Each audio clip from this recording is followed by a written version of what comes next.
The earlier sessions of the NCAVES India Forum 2021 traversed from what NSO India has done under the NCAVES project to what it should be doing to make these accounts relevant for policy. To know more about the highlights of the sessions conducted so far in this forum, may I now invite Mr. M.P. Johnson, Director General National Sample Survey, Ministry of Statistics and Program Implementation, Government of India, who leads the largest survey organization in the country. His widespread experience of more than 35 years in official statistics includes, apart from MOSPI, important portfolios in a range of social, economic, and scientific ministries like the Ministry of Commerce, Ministry of Environment, Forest and Climate Change, Department of Fertilizers, Department of Biotechnology, Indian Bureau of Mines, and Ministry of Social Justice. Without wasting more time, I would like to invite Mr. M.P. Johnson, DG Survey, to walk us through the highlights of the forum and today's session plan. Sir. So, good afternoon, all of you. Good afternoon to all distinguished guests present here. I welcome you all the third day of NCAVES India Forum.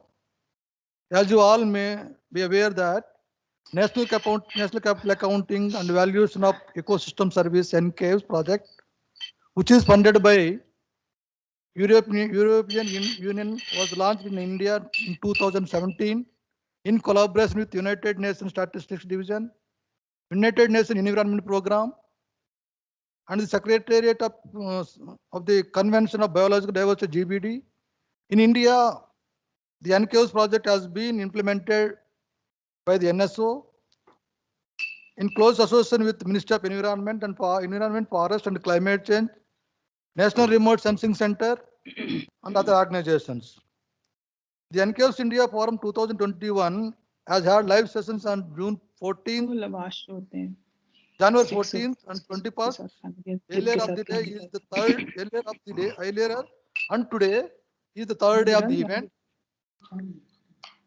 In the first session held January 14, 2021, Honorable Minister of Statistics and Program Implementation, Rao Inderjit Singh, released the report of the NCAVES project in India. During the session, His Excellency Mr. Hugo Ostuto, Ambassador of EU Delegation to India, complimented MOSPI on its efforts and stressed the importance of natural capital accounting to build science-based data-driven policies and the monitoring their implementation. This was followed by interesting presentations and deliberations on the use of System of Environment Economic Accounting SIA by the eminent dignitaries, including Mr. Stephen Swinfest, Director UNSD, Ms. Susan Gardner, Director UNEP, Ms. Karin Eureka Kemper, Director World Bank, Mr. Bet Kiros, Chair UN Committee of Experts on Environment Accounting, and Ms. Gemma Van Eldrin, Director UNESCAP. There was a general consensus that SIA framework can be used effectively to enable the decision that can be ensure sustainability. The efforts made by MOSPI to implement SIA using a modular approach were also complemented. We are extremely privileged to have with us Honorable Minister of Environment, Forest and Climate Change, Mr. Prakash Javadekar. He highlighted that India has been historically more aware towards nature and its conservation, and emphasized that holistic assessments should be made which could provide a comprehensive view of conservation and development.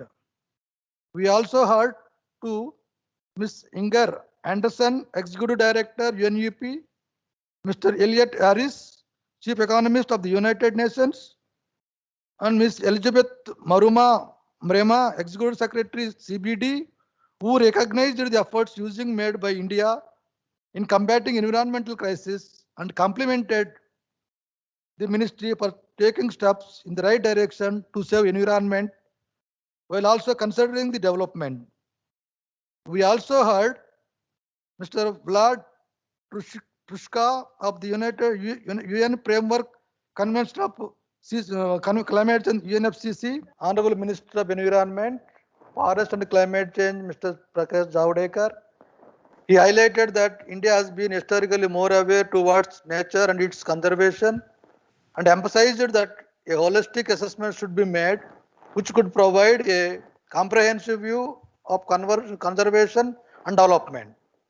We also heard to Ms. Inger Anderson, Executive Director UNEP, Mr. Elliot Harris, Chief Economist of the United Nations, and Ms. Elizabeth Maruma Mrema, Executive Secretary CBD, who recognized the efforts being made by India in combating the environment crisis and complimented the ministry for taking the steps in the right direction to save environment while also considering development. We also heard Mr. Vlad Trushka of the UNFCCC specifying the need for the right statistics for monitoring and assessing the effects of climate change.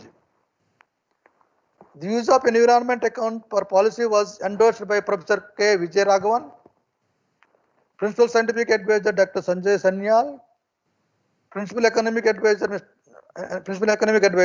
Ministry of Finance, Sri Ram Mohan Johri, Director General Office of Controller and Auditor General of India, and Ms. Chavi Jha, Joint Secretary, Minister of Agriculture and Farmers Welfare. The need for environment accounts was also endorsed during the panel discussion, which included experts outside the government sector. Apart from the two sessions, we also had focused additional sessions where the agencies involved in compilation of accounts like National Remote Sensing Center, the Forest Survey of India, Soil and Land Use Survey of India, National Biodiversity Authority, Wildlife Institute of India, Water Resource Institute and Wetlands International presented their work in the domain of environmental accounting today morning. The session was rich in content and gave insight into the volume of work being undertaken by the different agencies. The recordings of the live session for both the days are available at NCAVES form in. Now we move on with the concluding live session of this forum. First and foremost, today we will witness the presence of Honorable Minister of State for Environment, Forest and Climate Change, Sri Babulal Supriyo, who will be taking up about the cooperative federalism for improved environmental governance. The Honorable Minister will releasing the report of the pilot study of ecosystem accounting conducted in Karnataka. There will be presentation by Dr. T.V. Ramachandra, Indian Institute of Science, who will be explaining in depth about various nitty-gritties of the pilot study conducted in 8 districts of Karnataka. The report is sure to show the direction for the compilation of whole set of environmental accounts in the states as well as at the national level. The state government in India have also making several efforts to ensure that due to consideration is given to the state environment in the decision making process. As an example, 3 states, Himachal Pradesh, Uttarakhand and Rajasthan. Okay. The rich decision during the forum have given several ideas for the implementation of SIA framework by India. To look into some more options, we shall be having panel discussion of the topic prospects of for NCA is in India. The eminent panelists include Makato Simju from SIAP, Mr. Atul Bagai, Country Director from UNEP, and Mr. Thomas Daniel Widd from World Bank, Mr. Ashish Kumar, Ex-Director General MOSPI and Ex-Director SIAP would be moderating this panel.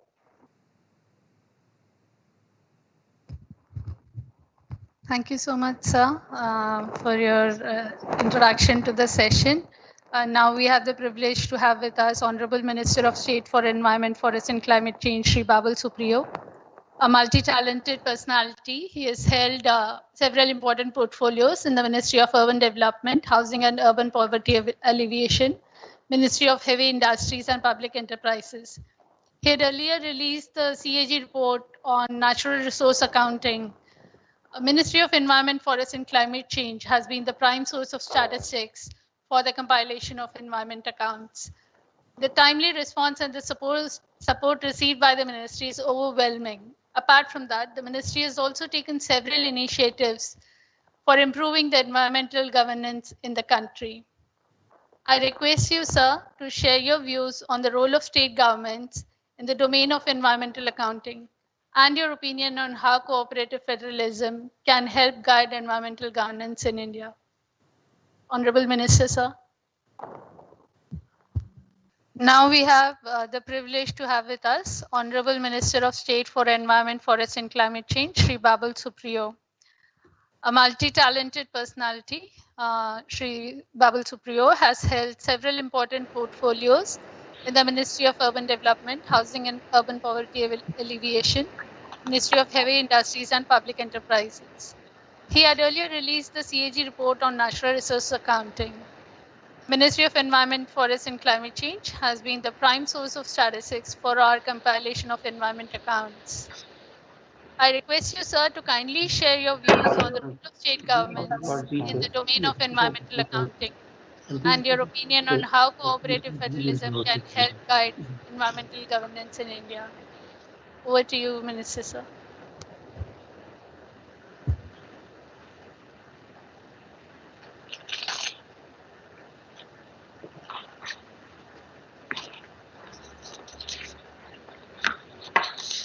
Good afternoon, ladies and gentlemen.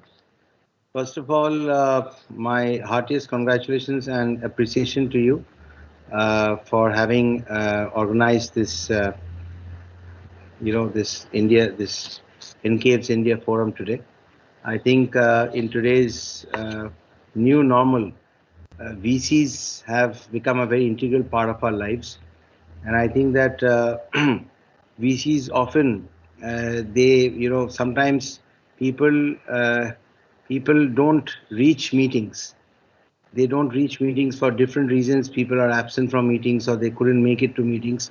But these VCs, when you hold such forums, the VCs actually reach you wherever you are, even if you're in a car, you're at home, you're not in office, wherever you are.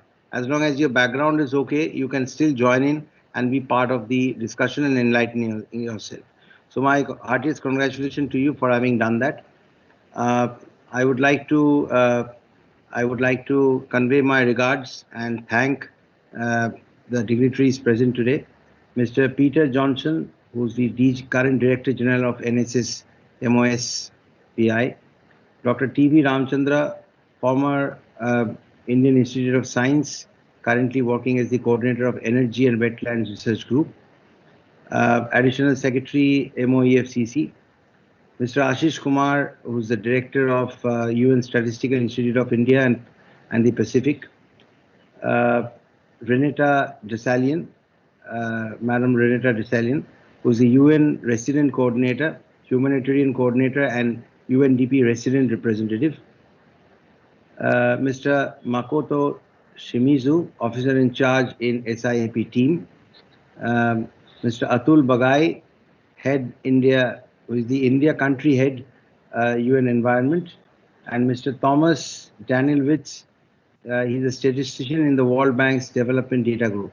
So I welcome all of you in today's forum, in which we are discussing about the importance of cooperative federalism for improved environmental governance. I think that there is a lot that can be read out as a speech from a piece of paper, but I think that India is one country where our honorable Prime Minister says that apart from being the biggest democracy in the world, we aspire to become the finest democracy in the world. Uh, can you hear me? Can you hear me? Can you Yes, hear sir, me? we can. From the facial expressions, if I take it as statistics, I feel that a lot of you can't hear me actually. The gentleman on the screen definitely can't hear me. Um, but I'll try to make it easy so that you can hear me, right? Yes, sir, we Okay, can. I'm not going to say anything starkingly remote, which even if you don't hear, you're all enlightened people working in this field. So it's just a privilege that I'm part of today's thing.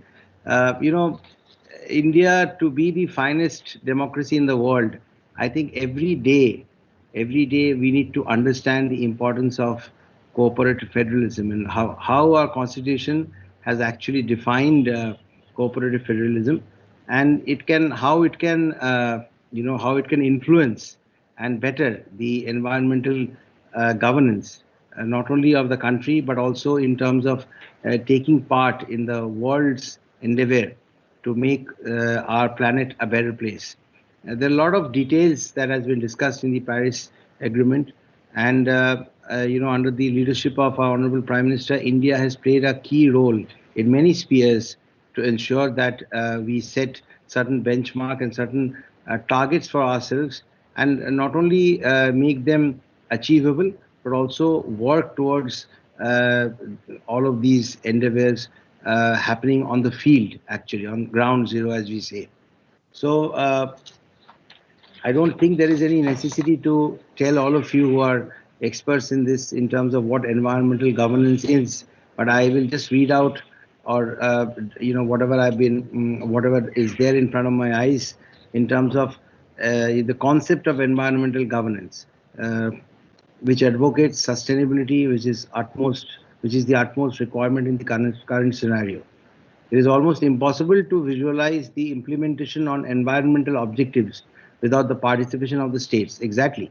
I remember that when I was a new minister, absolutely in 2014, in November, the first speech that I got to give was in Vigyan Bhavan, and that was a time. I am not from the field of politics. If you, I think, if you know my background, I had nothing to do with politics, and I was a new politician and was made a minister who needed to actually go through certain books to understand the nuances of the constitution, because in civics you don't get to know all of that.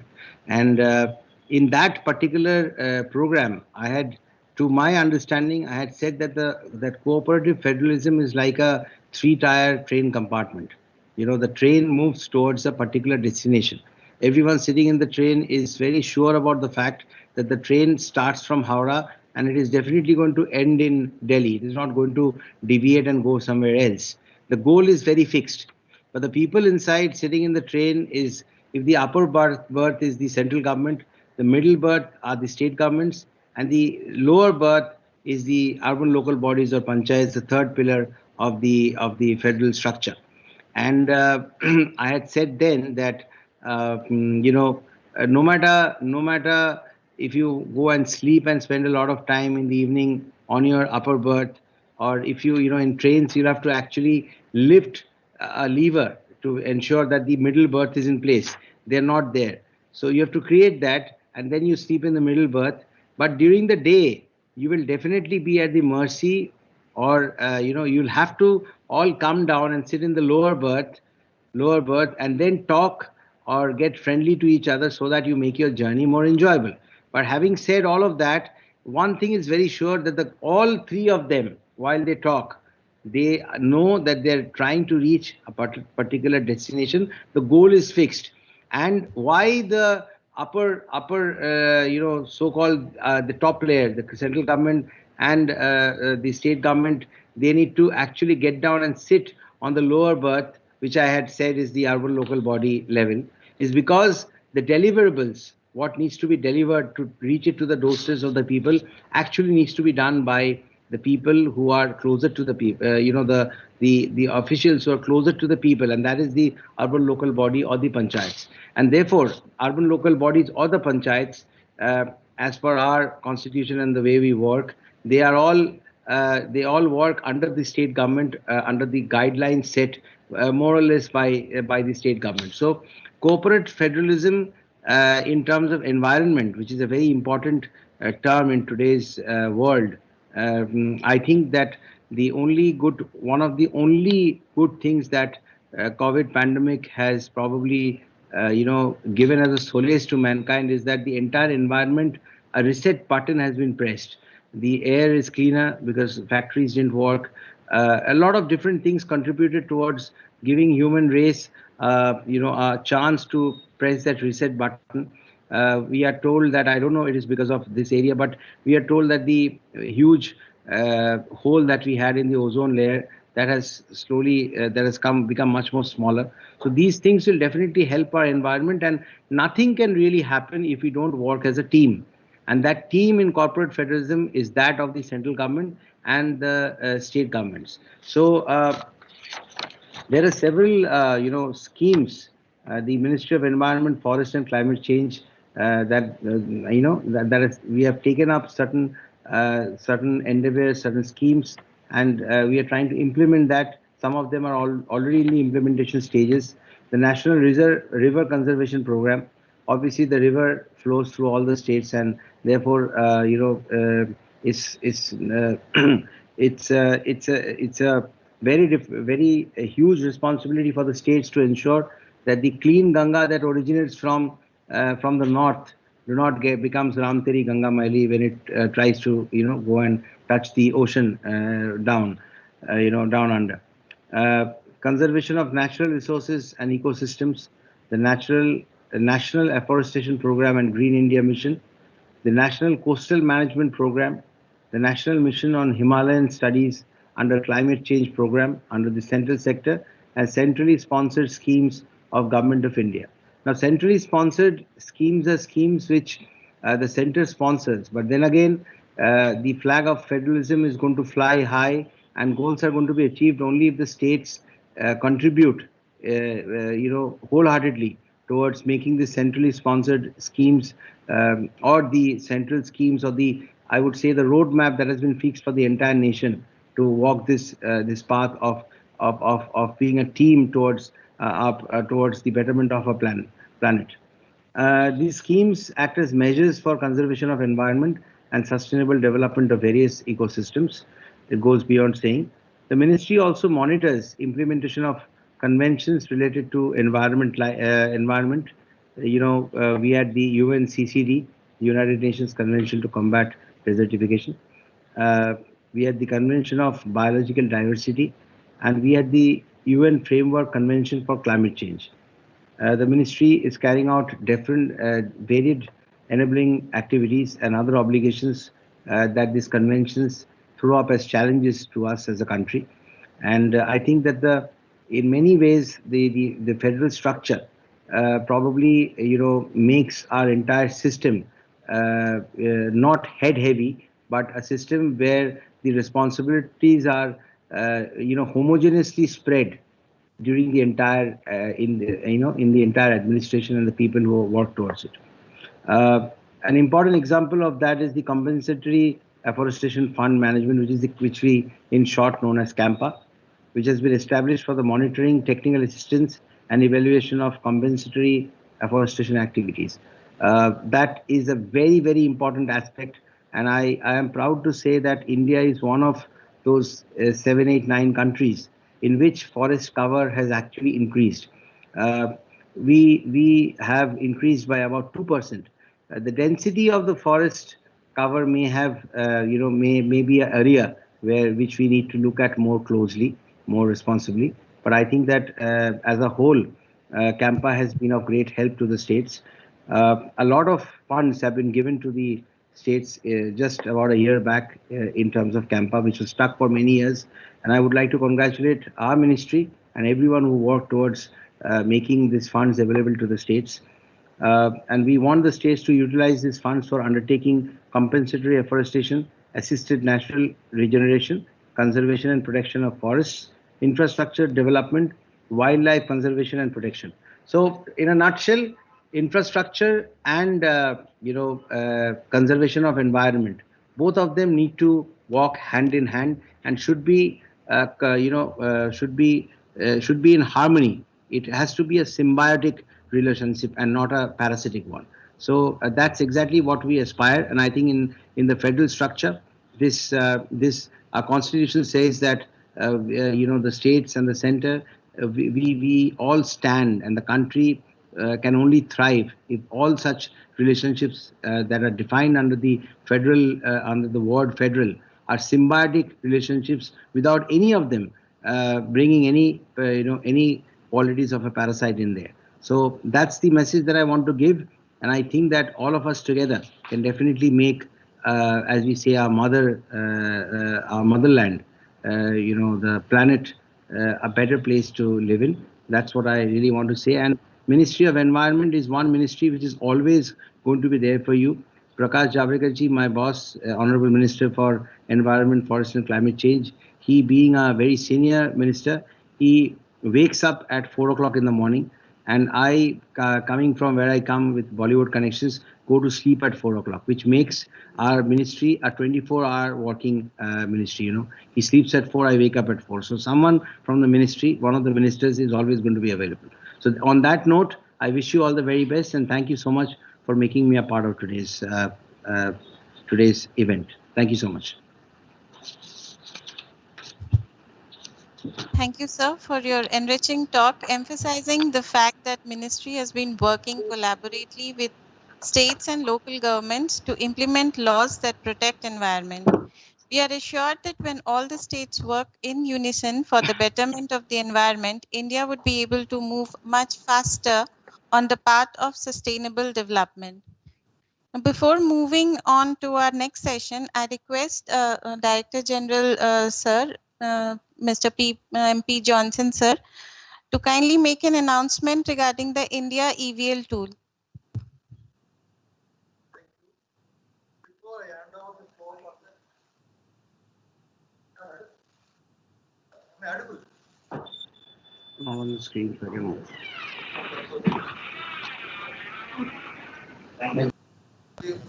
For other proceedings, I take this opportunity to announce India EVL tool.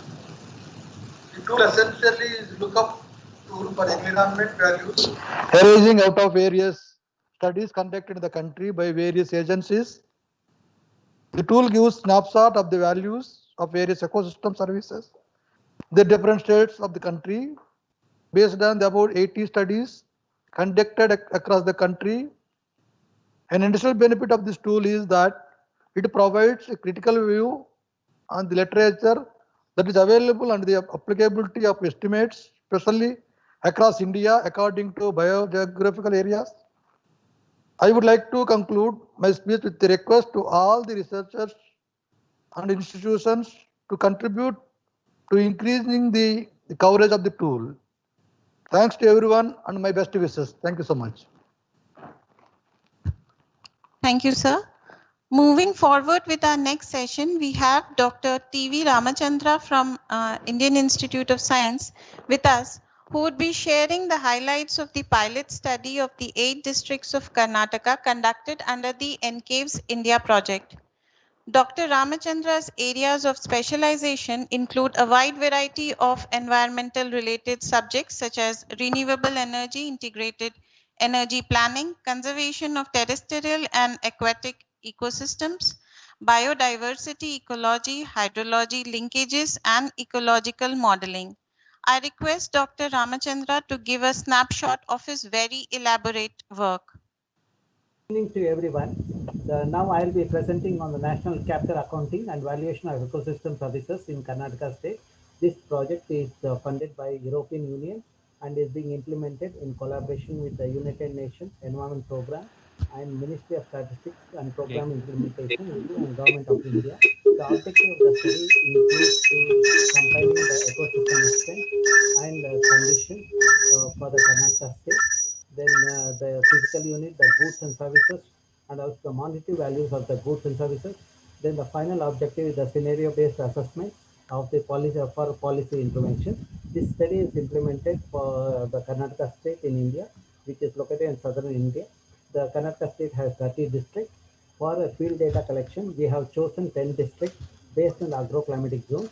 From these districts, we have collected the training data for the remote sensing data classification and also the validation of the remote sensing data, classified information. Then the information related to the flora and fauna and other details required for accounting.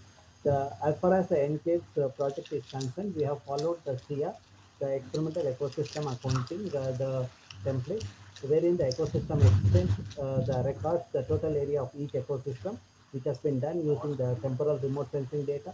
The condition accounts, we have recorded the condition of the ecosystem in terms of the fragmentation of the forest, land surface temperature, the species occurrence in the region in terms of the abundance and diversity. Then we have also done the quantification of the goods and services based on the data available from the various government departments like forest department, agriculture department. Then the monetary values based on the residual value method, we have done the quantification.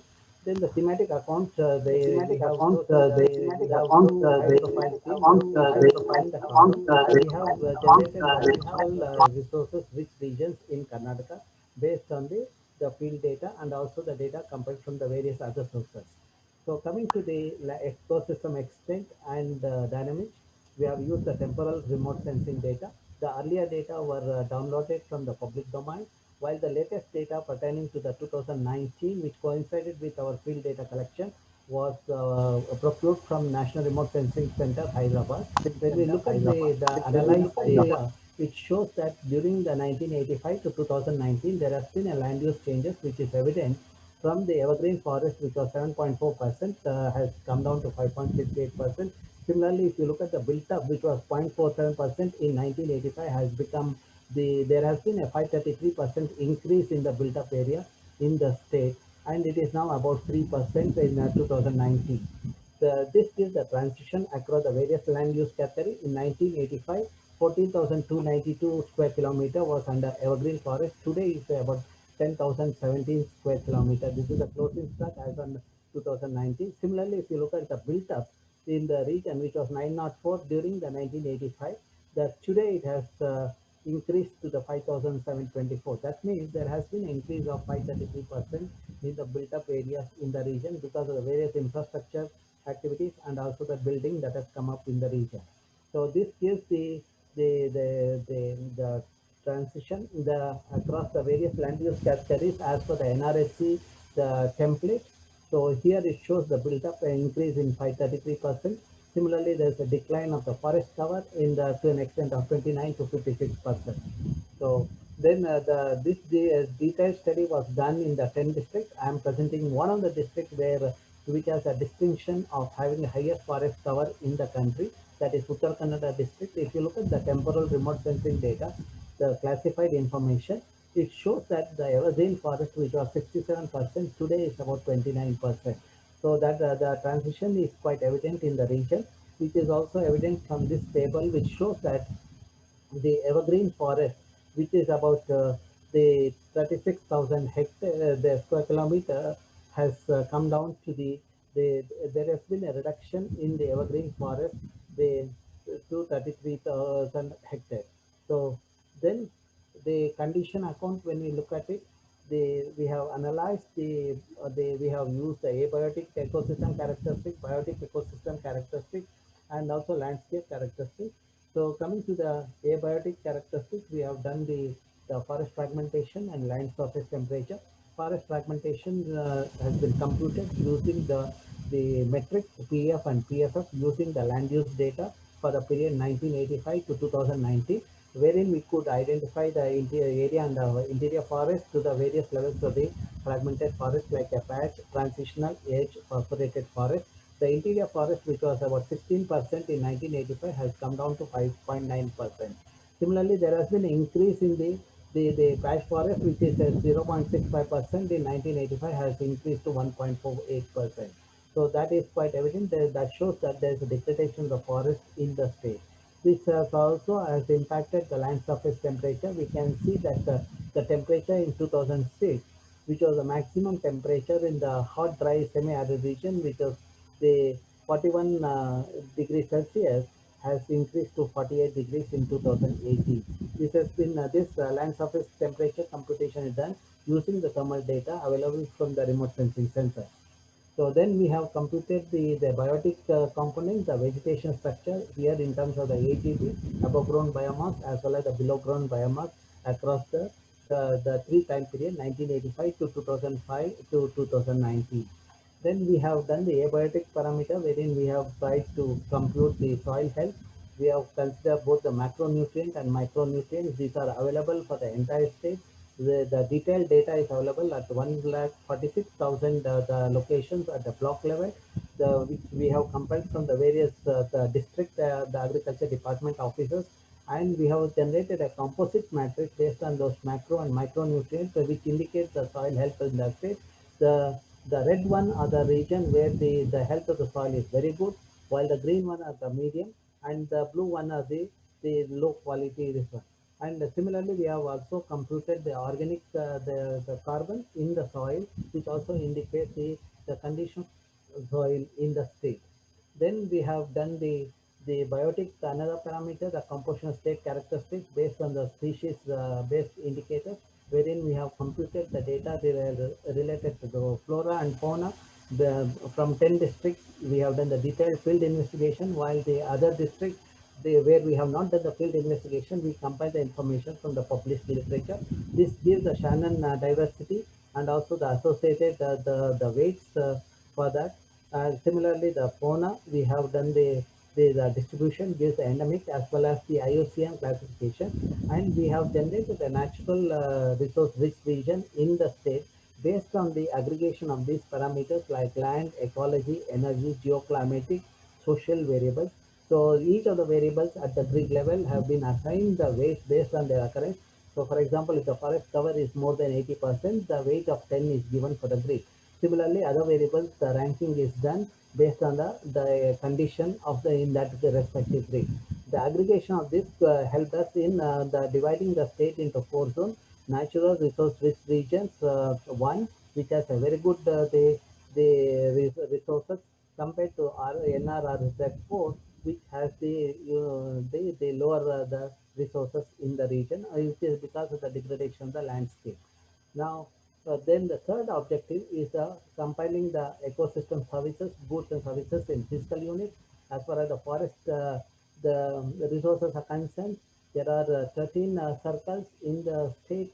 We have collected the data of the provisioning goods in terms of the timber, firewood, sandal, etc., non-timber forest produce from the respective circles in the district. This gives the circles in the state, and these are the physical unit what we have compiled, which is available in the forest department.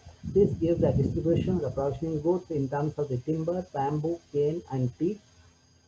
Similarly, non-timber forest producers like cashew, sandal, and honey are presented here.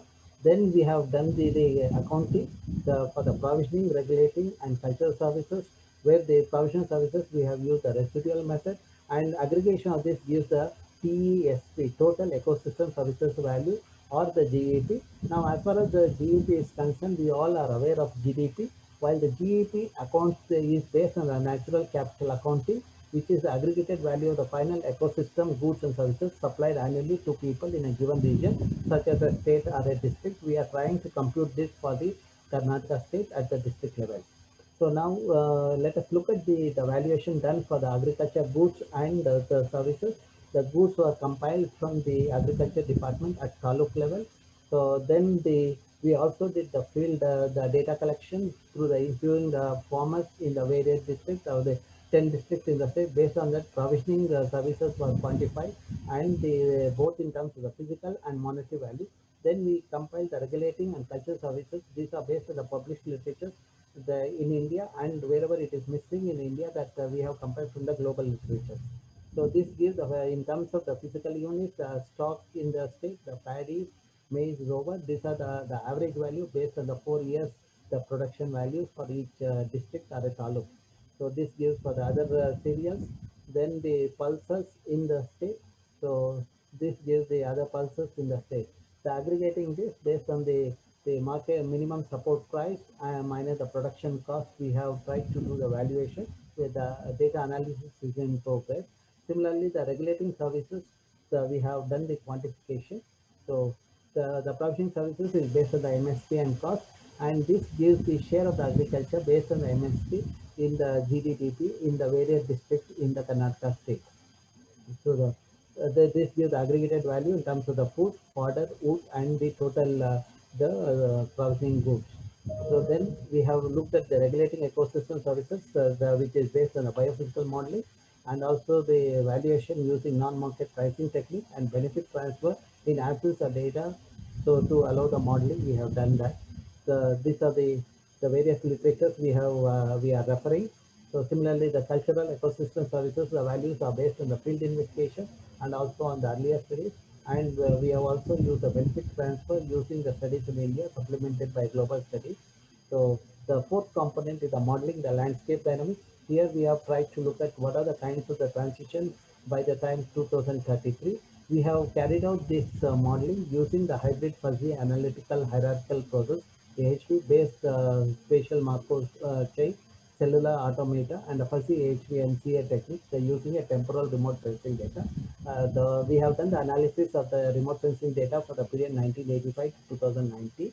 So using that data, we have tried to project what is the likely scenario for the 2033, the business as usual scenario. It assumes that current development will continue and evaluate the various agents responsible for the change and forecast what would be the future landscape status. Similarly, from the policy context, we have looked at the agent-based land use transition scenario, considering the various drivers. And the third scenario is based on the reserve forest protection. If the forests are protected, what is the likely scenario in the state we have tried to analyze? The fourth is the afforestation, considering the afforestation initiative, which are the data compiled from the various forest department documents and in consultation with the forest officers in the state. These are the various the constraints that has been considered for the model, and these are the agents that has been considered for the modeling. And based on that, this gives the outcome of the four scenarios. It shows that the business as usual scenario, the evergreen forest would be 4.8%, whereas if you protect the forest, it is about 5% is the forest cover. And if you have the implementation of the various infrastructure, the forest will decline to 4.86%. And if we do the afforestation with the infrastructure project, we will still have the forest cover of 5.07%. This kind of analysis helps the decision makers in the prudent management of the natural resources in the state. So we also have generated a thematic account for the carbon. This gives the carbon status, which is the ratio of the carbon sequestered in the forest and agriculture sector. And these are the emissions from the various sectors, including the industry, the domestic, transportation, etc. So the ratio of that is indicates that these are the region where the higher amount of carbon sequestration happens, and these are the regions where the emissions are higher than the sequestration. So I thank everyone for helping us in this project, the European Union for funding, and we are benefited by the input, the review input from Dr. William, Dr. Bram from the UN, and Dr. Banamati from MOSP, the Government of India. Thank you all. For the other states and regions as well. The work indicates the possibility and the feasibility of taking the SIA framework down to the states and those district levels as well. This can actually be very relevant because then we can think of estimation using a bottom-up approach, that is summing the state's estimates to have a national level estimate. Having talked about the states, we have some very important initiative taken by some of the Indian state governments. We will now be having presentations from each one of them to know in detail about their experiences and practices. In this session, we will have presentations by the states of Uttarakhand, Rajasthan, and Himachal Pradesh. We have with us Ms. Ansu Singh, DDG, Ministry of Environment, Forest, and Climate Change. We will be joined by Mr. Devinder Singh, Senior Economic Advisor, Ministry of Environment, Forest and Climate Change towards the later in the session. I now request Mr. Om Prakash Bhairava, Director and Joint Secretary, Department of Planning, Directorate of Economics and Statistics, Government of Rajasthan. Dr. Bhairava is the nodal person for the environmental accounting in the state. Dr. Bhairava has vast experience related to environmental activities in the state, Rajasthan. He implemented biofuel policy for the government of Rajasthan, especially focused on identification and allotment of waste land to self-help groups and gram panchayats for plantation of jatropha and other such biofuel oil seeds in MG-NREGA and watershed schemes. He has also implemented joint forest management works through the convergence with Forest Department and MG-NREGA. With these words, I request Sir to kindly present his views on natural capital accounting in Rajasthan. Over to you, Sir. नमस्कार ma'am. Environmental accounting पे चूंकि एनकेब्स India forum 2021 पे जो आज का third day है राजस्थान को ministry of statistics and programme implementation और यूएन के द्वारा जो चांस दिया गया उसके लिए मैं आभार व्यक्त करता हूं। राजस्थान की ओर से मॉस्पी का अभी ऑनरेबल मिनिस्टर और हमारे डीजी सर का हार्दिक अभिनंदन एवं स्वागत करता हूं। मैम एनवायरमेंटल अकाउंटिंग है राजस्थान में कुछ इनिशिएटिव्स जो पिछले ईयर्स में लिए हैं काफी मेजर वर्क राजस्थान के द्वारा किया गया है, उसके बारे में मैं एक शॉर्ट प्रेजेंटेशन अभी सबके सामने रखूंगा।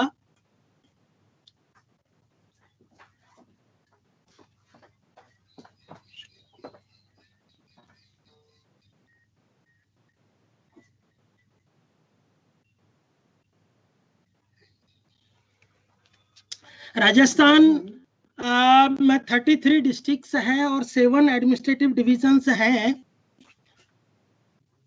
राजस्थान की जो स्ट्रेंथ है वो हमारे अराउंड 56% हमारा जो एरिया है उसमें डेजर्ट है और डेजर्ट चूंकि वाटर स्कार्सिटी है और लो डेंसिटी है तो डेवलपमेंटल अपने आप में एक चैलेंजिंग इश्यूज हैं डेजर्ट के लिए, लेकिन राजस्थान डेजर्ट के लिए एक स्ट्रेंथ के रूप में भी इम्पोर्टेंट रोल प्ले कर रहा है, जिसमें पेट्रोलियम नेचुरल गैस लिग्नाइट के डिपॉजिट्स हमारे यहाँ काफी मात्रा में है। सब जानते हैं कि हमारे यहाँ बाड़मेर में रिफाइनरी और उससे जो पेट्रोलियम के जो उत्पाद हैं वो बहुतायत में हमारे यहाँ पर अभी निकल रहे हैं। इसी तरीके से जो मेजर हमारी स्ट्रेंथ है वो हाईएस्ट सोलर इंसोलेशन है, ह्यूज सोलर और विंड पावर पोटेंशियल्स है।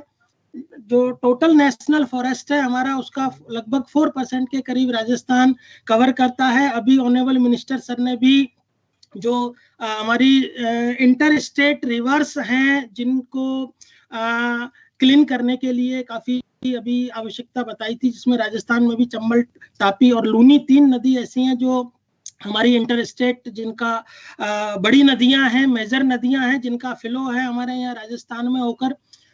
नेचुरल जो हमारे लिए चैलेंजेस हैं, हम लैंड मास में 10.4% है, टोटल जो पॉपुलेशन हमारी 5.7% हम कंट्री की कवर करते हैं और सबसे ज्यादा जो हमारी चैलेंज है वो है 1.1% केवल हमारा सरफेस वाटर है।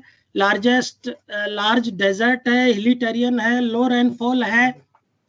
एनवायरमेंटल अकाउंटिंग में ओवरव्यू जो है जिसमें हम सोशल, पॉलिटिकल और इकोनॉमिक इश्यूज हैं उसके अराउंड ग्लोबली लेवल पे इसको देखते हैं, जिसमें साउंड, वाटर, एयर, डिफोरेस्टेशन और सॉइल इरोजन ये मेजर राजस्थान से रिलेटेड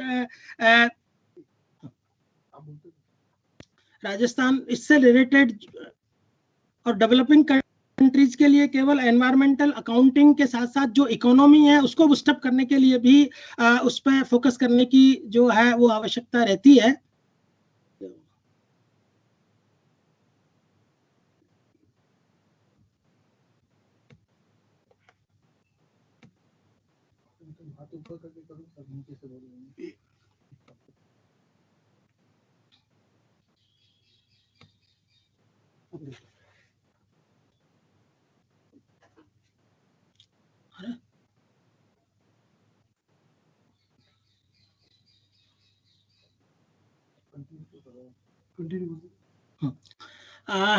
एनवायरमेंटल अकाउंटिंग के ये 6 मेजर कंपोनेंट्स हैं जिसमें एनवायरमेंटल कंडीशन, क्वालिटी है, रिसोर्स और उसका यूजेज है, रेजिडेंशियल्स हैं, ह्यूमन सेटलमेंट है, एक्सट्रीम इवेंट एंड डिजास्टर्स है और environment protection management and regulations हैं।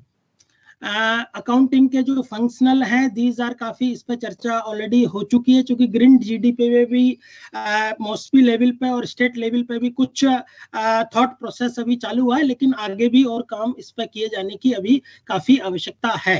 राजस्थान के कंसर्न में हम देखते हैं तो हमने ये 5 हमारे कंपोनेंट है जिसपे हमने काम प्रारंभ किया, जिसमें एग्रीकल्चर लैंड है, फिशरीज है, फॉरेस्ट है, मिनरल एंड पेट्रोलियम्स और वाटर।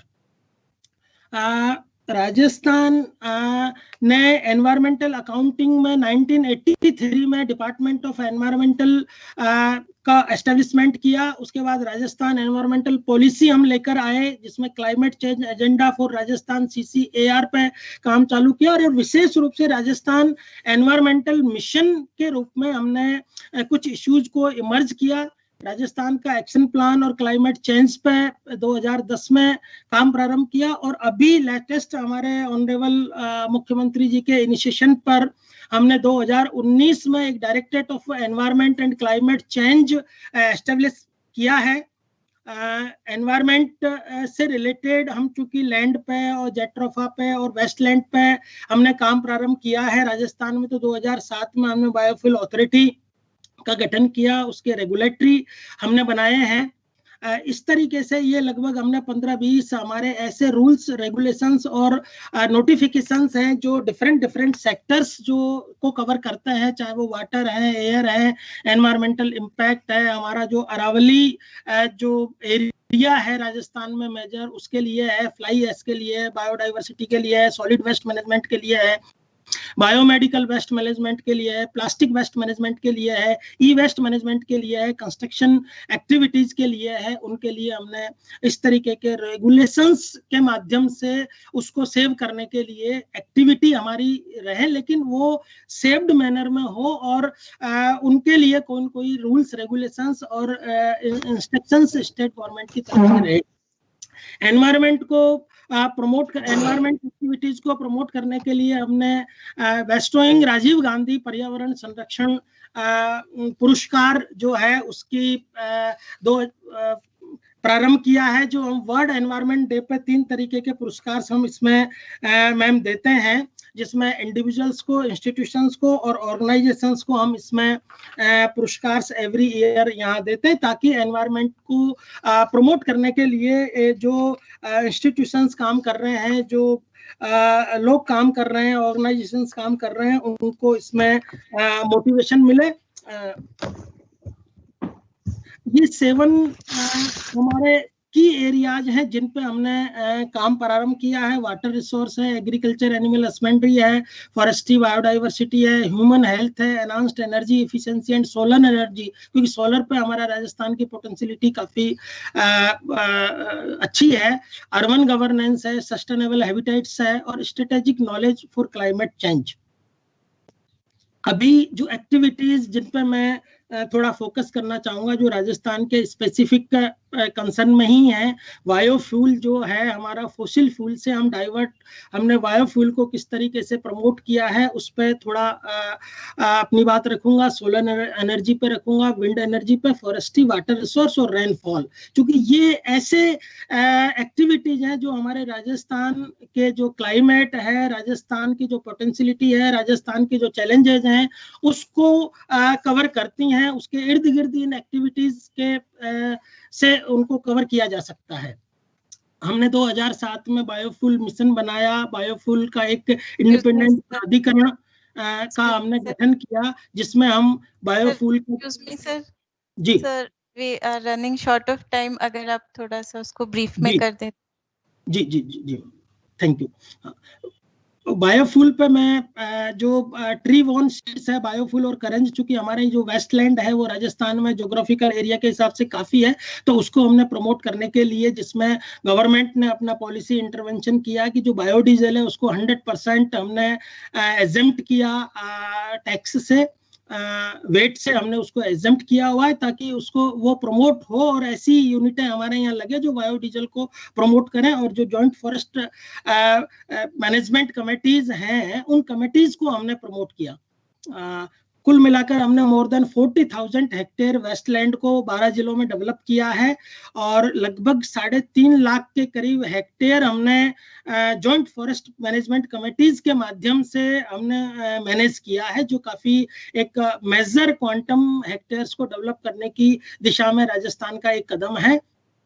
बायोफ्यूल प्रोसेसिंग हमारे यहाँ, चूंकि राजस्थान में बायोफ्यूल का जो प्रोसेस है वो उदयपुर में RSSMM झामर कोटरा के यहाँ 1 ton per day biofuel diesel का जो प्रोडक्शन है उसको हमने सालावास में, जोधपुर में और सांगानेर में इसके जो कंपनीज हैं उनके आउटलेट्स डेवलप किए हैं। और अभी 2019 में हमारे ऑनरेबल CM साहब ने एक मोबाइल आउटलेट बायोफ्यूल का चालू किया है। इसमें 30% के करीब बायोफ्यूल हम ब्लेंड करते हैं। ये बायोफ्यूल का हमारा सीड है। राजस्थान का जो सीड है इसकी जो हाईएस्ट इसमें जो पोटेंशियलिटी है वो है 25% से 41% तक की। तो इस तरीके का ये, और ये जो पौधा है ये हमारा लगभग 25 से 30 फीट तक ये जाता है। करंज का पौधा हमारा लगभग 50 फीट तक जाता है और 50 साल और 80 साल की इनकी एक बार पौधा लगाने के बाद में 50 और 80 साल तक इसकी लाइफ जो है वो रहती है। और जो वेस्टलैंड है उस पर फार्मर्स को भी अर्निंग ग्रो करने में ये काम आता है। इसी तरीके से बायोमास को, बायोगैस को, प्लांट्स को हमने बायोमास के एनर्जी के रूप में डेवलप किया है। ये जो बायोफ्यूल का प्रोसेसिंग यूनिट है उसकी फोटोग्राफ्स हैं। बायोफ्यूल अथॉरिटी है। सोलर एनर्जी की जहां तक राजस्थान में पोटेंशियलिटी है, जिसमें सोलर का, चूंकि हमारा पूरा जो डेजर्ट का एरिया है उसमें सोलर पोटेंशियलिटी काफी है, जो सोलर वाटर को, पोल्यूशन को भी रोकता है और कोल, ऑयल और नेचुरल गैस जो हमारे सीमित रिसोर्सेज हैं उनको भी यूज करने पे रिड्यूस करता है। अभी हमारे राजस्थान की जो पोटेंशियलिटी है सोलर में वो 142 गीगावाट हमारे उसकी पोटेंशियलिटी है। सर रोकना चाहूंगी आपको, लेकिन सर हमारे पास 2 और प्रेजेंटेशन है और टाइम थोड़ा कम है। सो ये वाला प्रेजेंटेशन हम लोग अपलोड कर देंगे अपने वेबसाइट पे, if you don't mind. We will move on to the next presentation. I'm so sorry to be cutting you like this, but we need to move on, sir. Is that okay with you? Okay. Thank you, sir. Thank you. Thank you, sir, for the wonderful insight on the work done by the Rajasthan state. I now request Mr. Manoj Kumar Pant, Additional Chief Executive Officer, Department of Planning and Additional Director, DES, Government of Uttarakhand, to share his presentation on the initiatives in the state of Uttarakhand. Mr. Pant has played several important roles in his career as project manager and state unit coordinator in Swajal, and is the nodal officer for state statistical strengthening project and geo-based planning Uttarakhand. Without further ado, I request sir to kindly make his presentation. Sir. Okay, namaste to all of you. First of all, I welcome all of you in this session. Sorry for this delay due to this technical fault. And I am grateful to the Social Statistics Division, NSO, who has given me this opportunity to put up the Uttarakhand case on forest ecosystem services before the August audience.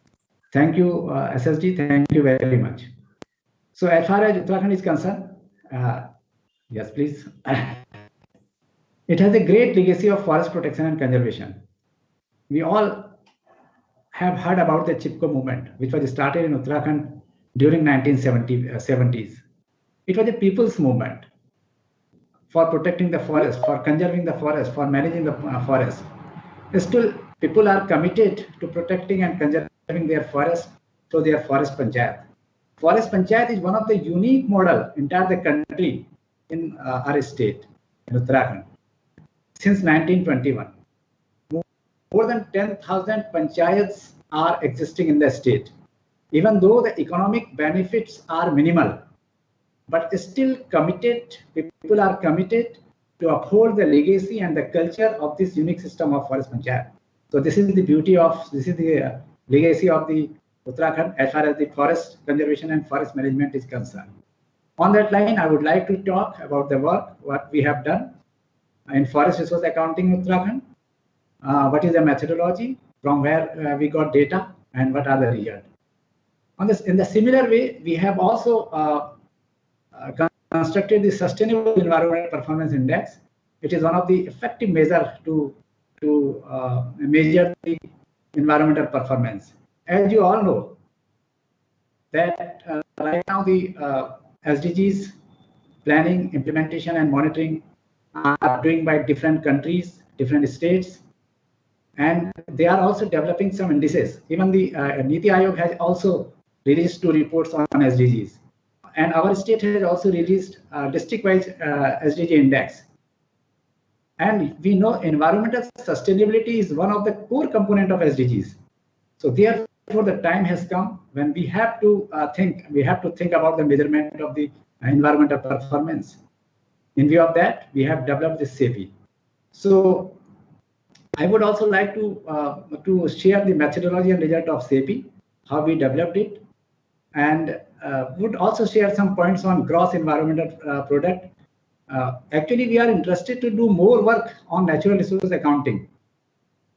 Right now, we have done the forest resource accounting, but more work we are willing to do more work on the natural resource accounting, and wishing to develop the gross environmental product in the line of GDP. So, though it is not comparable, we could not compare GDP versus GEP, but under SIA framework, we can think to develop the GEP also.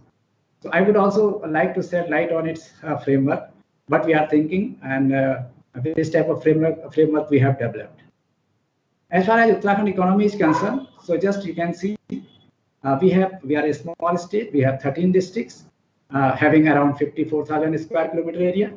Out of this, 86% is covered by the hilly region, and total forest area is 71% of the total geographical area. Out of which 45.44% is forest coverage, and more than 95% of the forest coverage is in 11 hill districts. Therefore, is a rich, especially the hilly region is a rich in forest resources. If we see the per capita income, just I am comparing with the forest with economy. Just if we see the per capita income of the state, we are one of the few states whose per capita income is more than the national average. It is more than 2 lakh. But there are interdiscrepancies,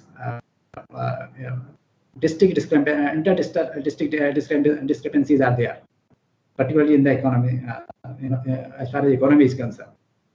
Just you can see about 50% of GDP is contributed by 2 districts only, with lesser forest density. These districts has a lesser forest density, and remaining 11 districts are contributing a remaining 50% of the GDP. So it is easily understand that the development disability is there in a hilly region. So it is a big challenge. This development disability in hilly region is caused by inadequate infrastructure, is caused by forest conservation, due to the NGT issues, due to the many area has already been notified as a eco-sensitive zone. So this is the big challenge. The people who are protecting and conserving the forest and environment are suffering from the economic losses and are compelled to migrate from the hilly region to the other region for seeking the employment and the other means of livelihood.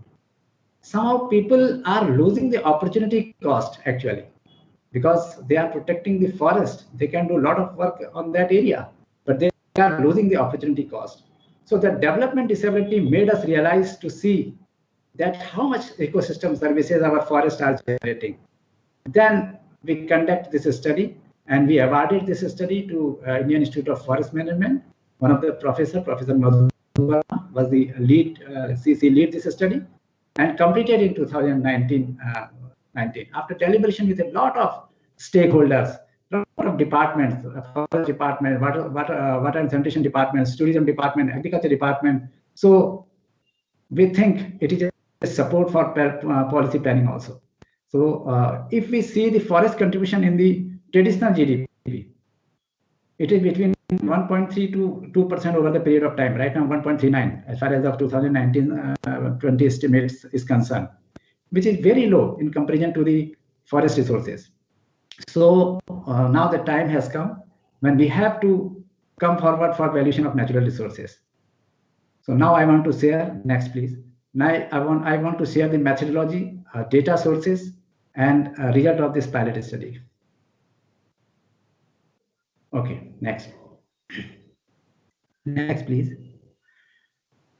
We have considered 21 ecosystem services under the 4 categories of Millennium Ecosystem Assessment Framework: the supporting services, regulating services, the provisioning services, and the cultural services. These are divided into flow values and stock values, just you can see. And in addition of this, these values, the flow value and stock values, we have also calculated it as a tangible value, intangible value, direct use value, indirect use value. But we have also developed a linkages account in addition to these values, which are taken in an actual account and potential account. 18 ecosystem services considered into actual accounts, and the stock values considered in a potential accounts. But we have also developed the linkages and use accounts, which is comprising of administrative expenditure, cost of afforestation, ecotourism, research and technology, infrastructure development in the forest, like roads and other things, wildlife management, and so on. On the same line, the cost of restoring forest, whatever cost is incurred for restoring the forest, and how much revenue is generating through the forest, and other expenditure incurred were also taken into consideration. So this is the major value and accounts which we have done in our study. Next, please. Now you can see the ecosystem service framework. So this is the HIP framework where 21 ecosystem services has been taken. And earlier slide, please. Just you can see we have identified the different indicators. Earlier, not back. Previous slide, please.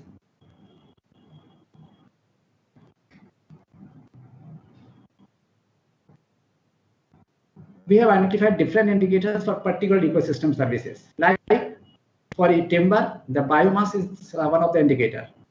Extraction is the indicator for the fuel wood services, for the NWFP services. So many indicators we have identified, like a carbon stocks, the extraction, revenue receipt, forest area, erosion prevented, cultural richness, and so on. And similarly, for quantification process, we are also discussed for the various indicators, because it is required. Without it, we could not be. It is not possible to quantify the whole things. So these are consumption value, the production value, quantity source, and so on. And finally, focus on the valuation method and business. Excuse me, sir. Sir, yeah. Can you please wind up your presentation in 2 to 3 minutes? We are running short of time. Definitely. You have given me 15 minutes. Just I will. I think 5 minutes has been completed. Just 5 minutes I will also take. Thank you, sir. So we have used the rates and ratio of different. Secondary data is used there. Mostly the data from the FSI study, from FRI study, from the Costanja study. Different studies we have taken. The rates and ratio and other relevant values we have taken for calculating these results. So data availability and accessibility is a big challenge. But I think we have to practice to collect and collate and compile the natural resource data. So we have taken the secondary data, and this is the value. Just you can see, these are the values. 95,000 crore flow value are there. And next slide, please. And 50 lakh crore stock value is also there. So these are the conservative estimates, and it might be go up to 10 to 15%. If we compare these values with the state GDP, though it is not comparable, as I have already mentioned, but for the sake of idea, just how much ecosystem services, how much ecosystem services we are providing in comparison to the GDP, just you can see the stock value is about 6.5 times of the state GDP. And total flow value is 43% of the present state GDP. Even the contribution of forest and logging flow value is much higher than the traditional GDP. So this is all about the forest resource. Now I would like to talk on SEPI, Sustainable Environmental Performance Index, which we developed. As I have already mentioned, the time has come when we have to measure the environmental performance.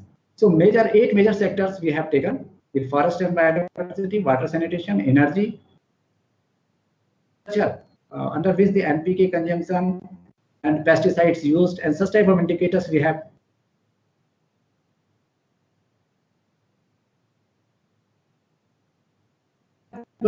We have taken 10 SDGs and 29 targets with 77 indicators for constructing this SEPI.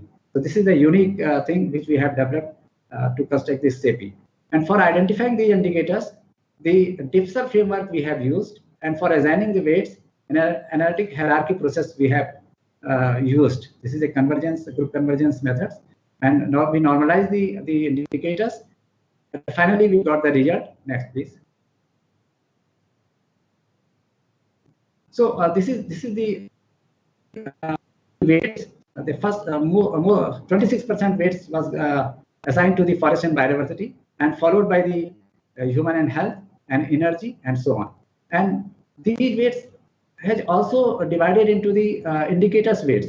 A lot of indicators are 77 indicators have been identified. For forest and biodiversity 15 indicators are there. For water and sanitation 7 indicators are there. And finally, next please.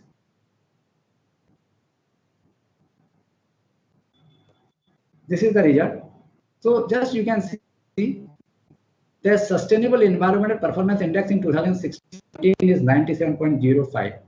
It is reduced if we compare with the base year 2015-16. So what is the reason? This can help identify the particular cause of hindrance of this performance. For example, under disaster risk and vulnerability, just subsector index is 56.82%. 56.8 is too low. It means some indicators are not performing well. Therefore, we can identify the particular indicators and make the planning and policy intervention to improve the progress of this indicator.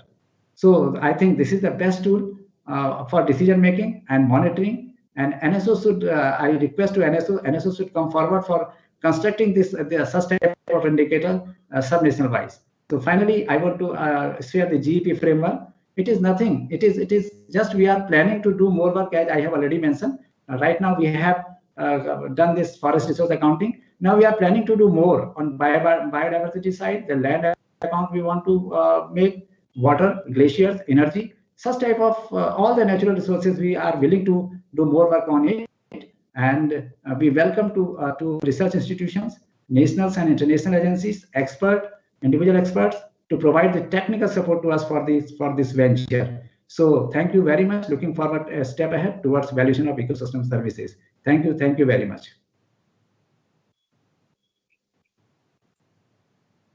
Thank you, sir. We are indeed privileged to listen to some of the very important facts in respect of the state of Uttarakhand. Now, I would like to invite Dr. Haripriya, professor from Indian Institute of Technology, Mumbai, who on behalf of the State Directorate of Economics and Statistics, Himachal Pradesh, will be presenting the environment valuation method experimented in a district of Himachal Pradesh. Over to you, ma'am.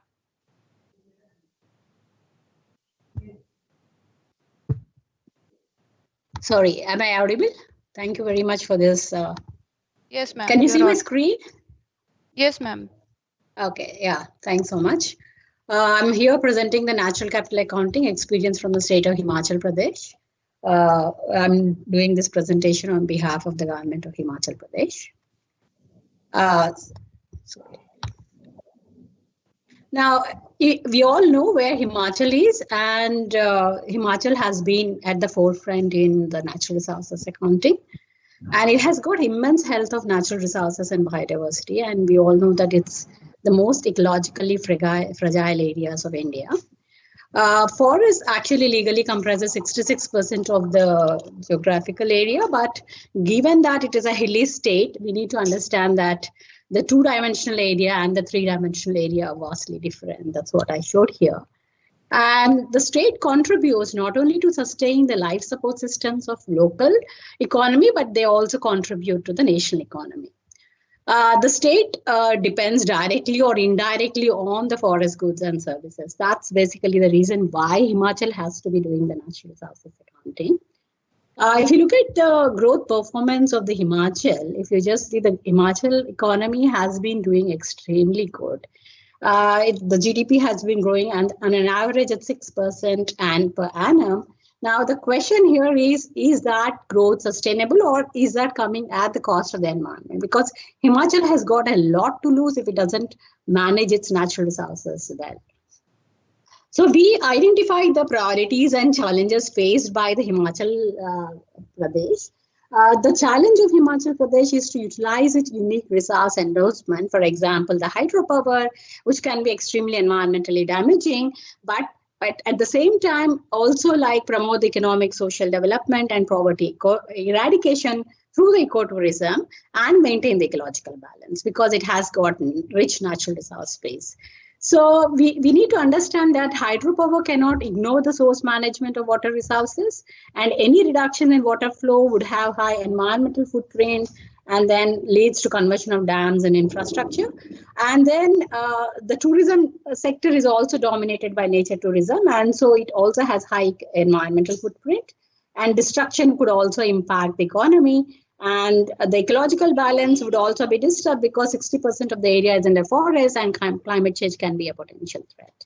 So we looked at various policy priorities of the state, like the hydropower policy, the tourism policy, sustainable forest management plans, environment master plans, etc. And then we felt that the natural resource accounting is a way to actually address, to see whether the policy priorities of the state are on track or not. So we have had a long journey with the government of Himachal Pradesh. First, we tried to do a scoping study to build forest accounts, and that was carried out in 2013 by the World Bank as a part of the development policy loan. So then we conducted a feasible study, and then the feasibility study concluded that NCA is a way to go to assess the sustainability of various sectors. And then the next phase, we tried to operationalize for one district in Himachal, that is Mandi. The objectives are to basically compile forest accounts, given that Himachal is extremely dependent on the forest resources and they are all interrelated, ecotourism, forest, and the hydropower. So we decided to compile forest accounts for one district using the SIA central framework and for one district, and then we wanted to suggest ways to scale it up. So we asked the following questions. What is the forest wealth of Himachal Pradesh? We try to compile both physical and monetary stock of timber and NCAVES and minor forest products as well as carbon, etc. What is the contribution of NCAVES to the state of GDP? What is the value of forest ecosystem services to the hydropower sector and how can these be optimized? And what is the contribution of forest to tourism sector in the state and how these can be increased sustainably? These are basically the policy questions we wanted to answer through development of the forest accounts. We have, as I mentioned, we have had a long process. An intergovernmental steering committee has been set up with overall oversight function for implementing and supporting the data collection. Then academic expert from IIT Bombay has provided the technical advice. Then training workshops were held for the steering committee members as well as the forest officials. The policy priorities of the state and the data needs were identified, and then the officials were entrusted with the job of collecting the information. That's the reason why I'm here to present the study on behalf of the government of Himachal. So we identify different pathways for developing physical accounts for the selected assets. That's the forest resources. We develop the forest timber asset accounts, forest NTFP asset accounts, carbon accounts, ecosystem accounts, ecotourism accounts, forest timber asset accounts. So there is a reason why each and every account is supposed to address some policy issues. We have identified the policy issues and the key stakeholders who would actually benefit out of these accounts. So this is the broad framework we had followed. We use the SIA Central framework, wherein we look at the physical flows between environment and economy. Then that leads to, like, that means we have to build the stocks of environmental assets and changes in the stocks, sequence of environmental account that highlight depletion adjusted aggregates, economic activities and transactions related to environment. These are the ones which have been listed in the SIA Central framework. We have used the exact same framework. And we also aimed to construct the experimental ecosystem accounts, though it was not fulfilled at this in the phase 1, but it was meant to be done in phase 2. So just a question on whether HP state income accounts capture the economic contribution of forests. We looked at what did they contribute, what did they add, and what they did not consider. We looked at industrial wood, for example, is a provisioning service, but its depletion of forests is not included in net value added or net domestic product. Fuel wood and charcoal, it is underestimated, and NSS consumption expenditure surveys are done every 5 years, and so they are grossly underestimated. Then we looked at the minor forest products. The production estimate from the HP State Forest Corporation have been considered, and they are also underestimated. And other MFPs are also underestimated because they included only the royalty values. Similarly, other forest services like the livestock grazing, pollination, recreation and tourism, carbon storage, etc., they're all either omitted or attributed to other sectors, like, for example, agriculture, trade, hotel and restaurants, etc. So that shows that we need to really work on along the SIA Central framework to be able to give forests its right value and also show them properly in the national accounting system. So finally, what the accounts we constructed were the area asset statements, the volume asset statements, monetary asset statements, physical supply use statements, and monetary supply use statements. So this is a forest cover in Himachal in various districts. And you know why we chose Mandi.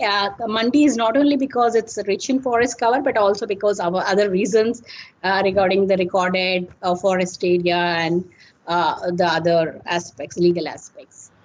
So this is a framework we have used for accounting, which is the opening stocks, and then the reasons for changes between the stocks. And then the detailed components for area and volume accounts have been constructed. Yeah. Yes. Yeah. Ma'am, we are running short of time. So yes. Yeah. But I'm just coming to the crux of it very soon. Yeah.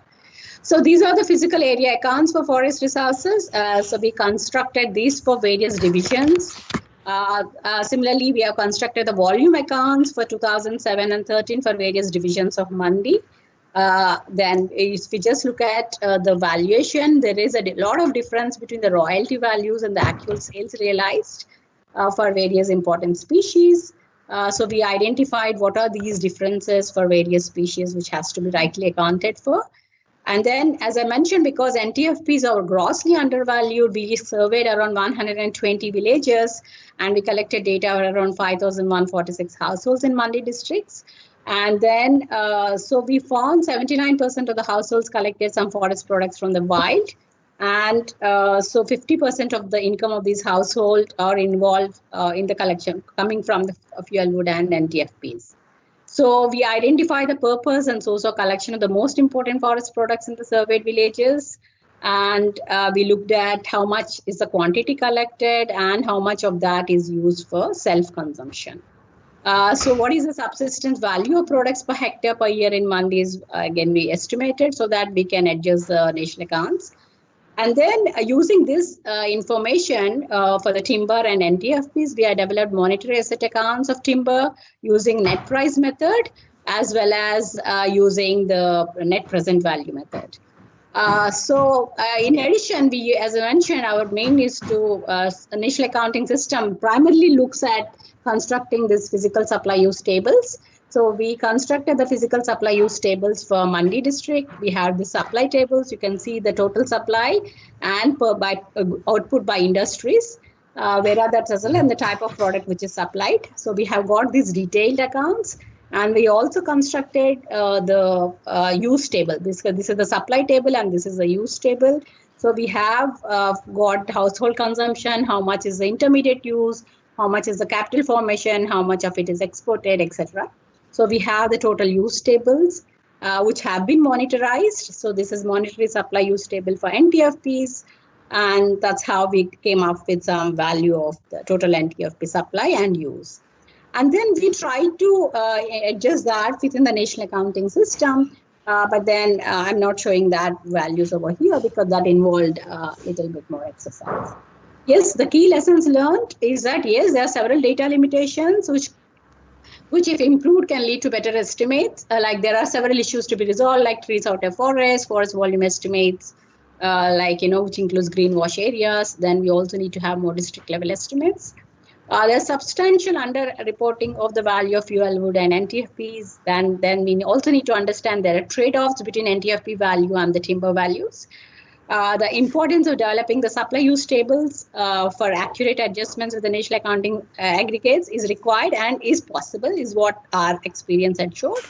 And yes, we also dealt with various major data limitations and which can provide meaningful pathways for scaling up.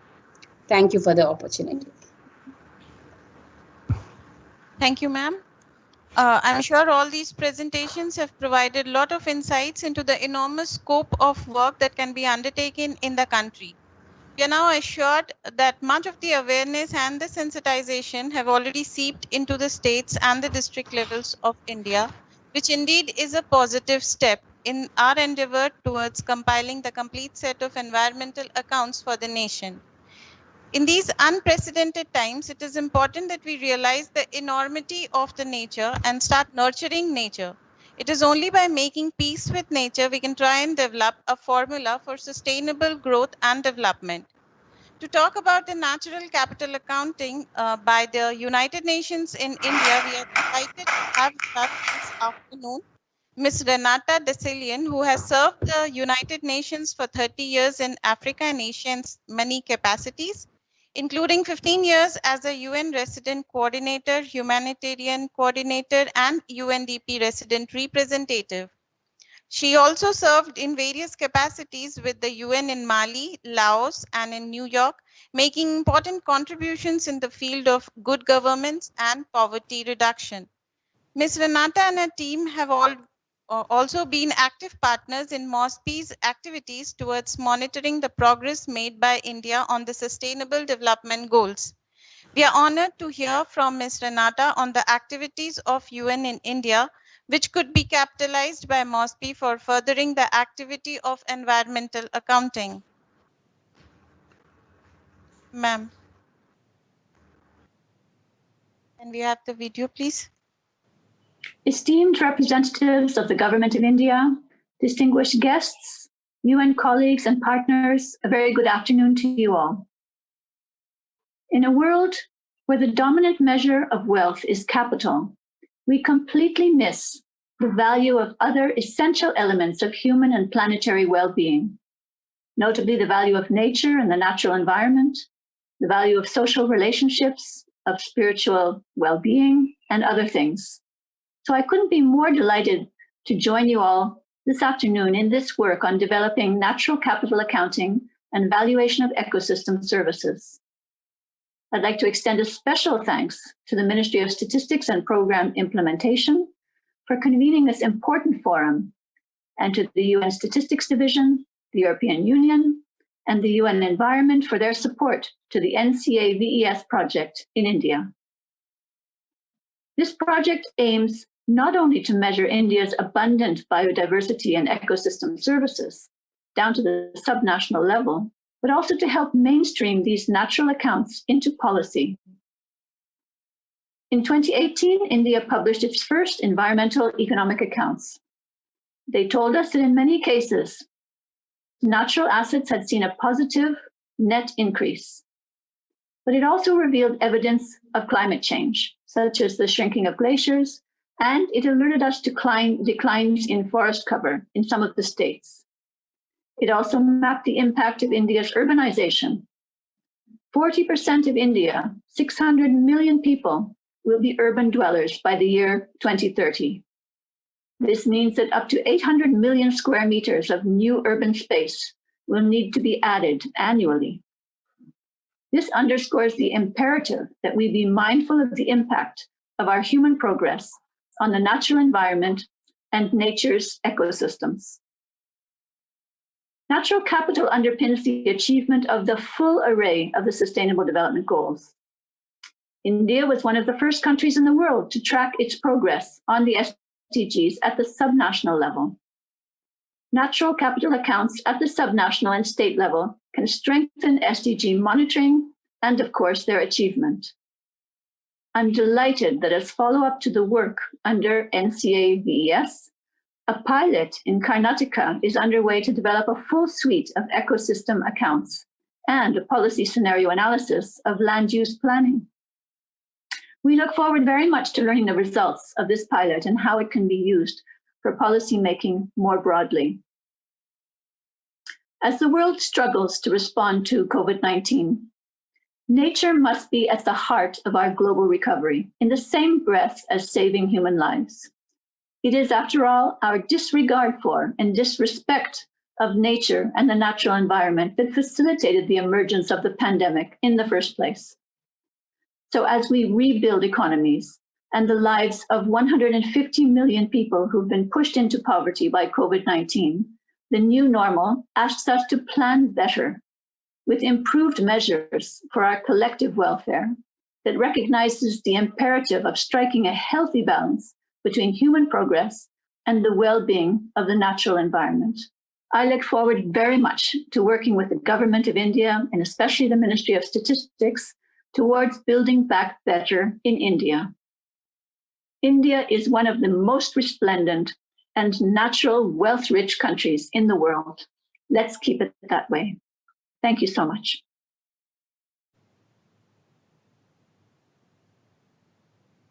Thank you, Ms. Renata. You rightly pointed out the importance of measuring the human and the planetary well-being in addition to measuring capitals, because it is only by mainstreaming natural accounts in policy the concepts of holistic growth or development can be concretized.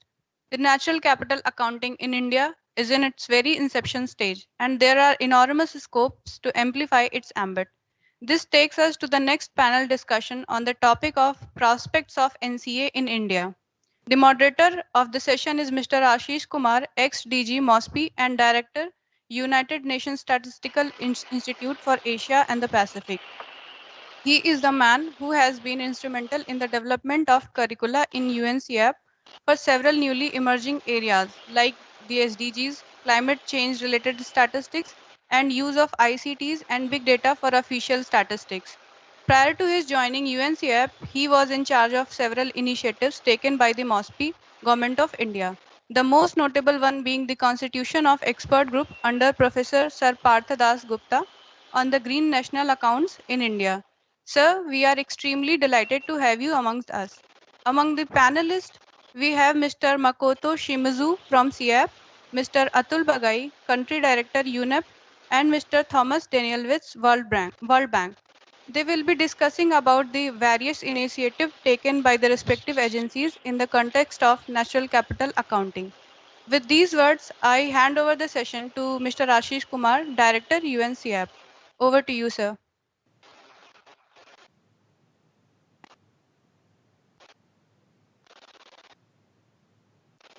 I'm very glad to be here in this session on prospects natural capital accounting in India. I hope I am audible.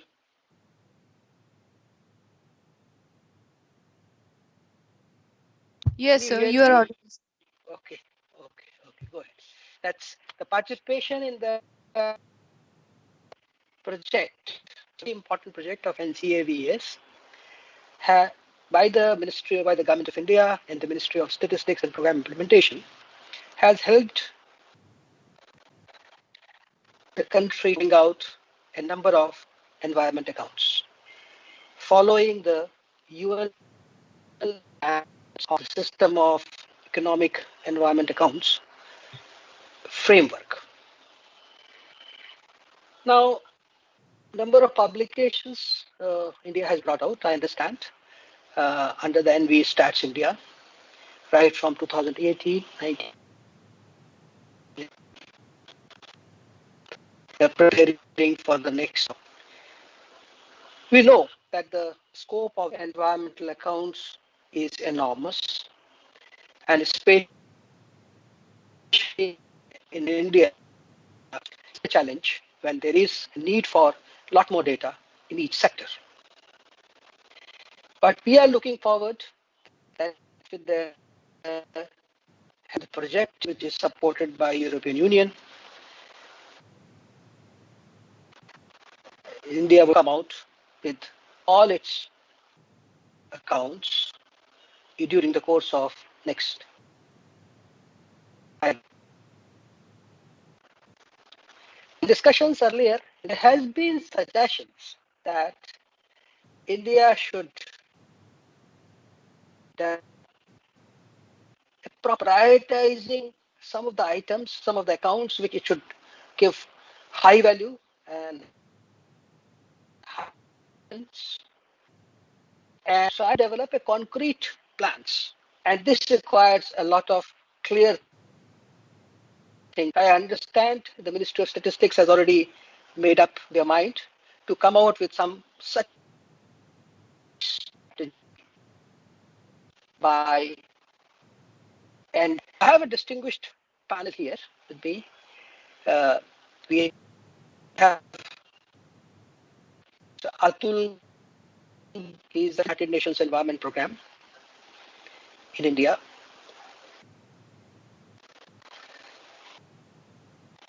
From 2016, Mr. Bagai has decisively led to fulfill many peace in India.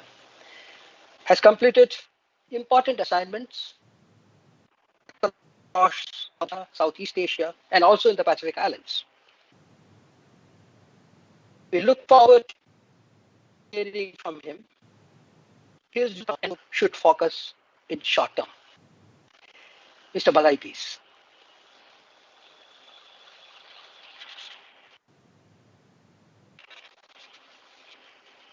Can you unmute yourself?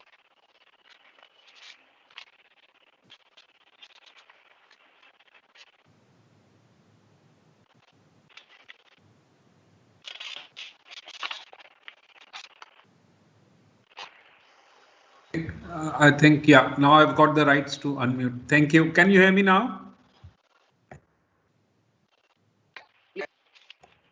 Okay. Thanks a lot, Ashishji, and thanks to MOSPI for inviting UNEP for this very important panel.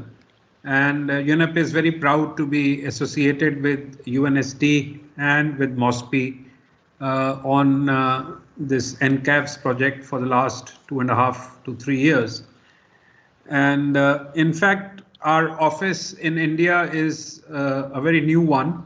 It was set up about 3.5 years back. And when I joined UNEP in 2018, early 2018, the very first mission that I received was the UNST UNEP mission on NCAVES. And that's when the project was starting in India. And I'm very happy that after almost 3 years, we've progressed quite substantially in this regard, and also the fact that we have organized such a big forum, and I'm very thankful to MOSPI for that. I'll very quickly talk about what UNEP has been doing in this field in India and what are our plans in the coming years to support MOSPI in this regard and in this very, very important area of work. Next slide. I'm very thankful to Bhanumati ji for helping me run the slides. I hope you can see the slides. Bhanumati ji, if you could go on the next slide, which is the UNEP engagement on natural capital accounting in India. As I said, we started the work with UNST in India in this regard, and we also in 2018 brought out in consultation with the Ministry of Finance a report on natural capital of India accounting for achieving SDGs, and this was a report that was developed on the advice of the economic advisor. And as a follow-up to that, we also organized a side event during the World Environment Day 2018 on this issue. We've also done a series of webinars during last year on investing in nature to build back better. And one of the constant running themes through was the significance of natural capital accounting.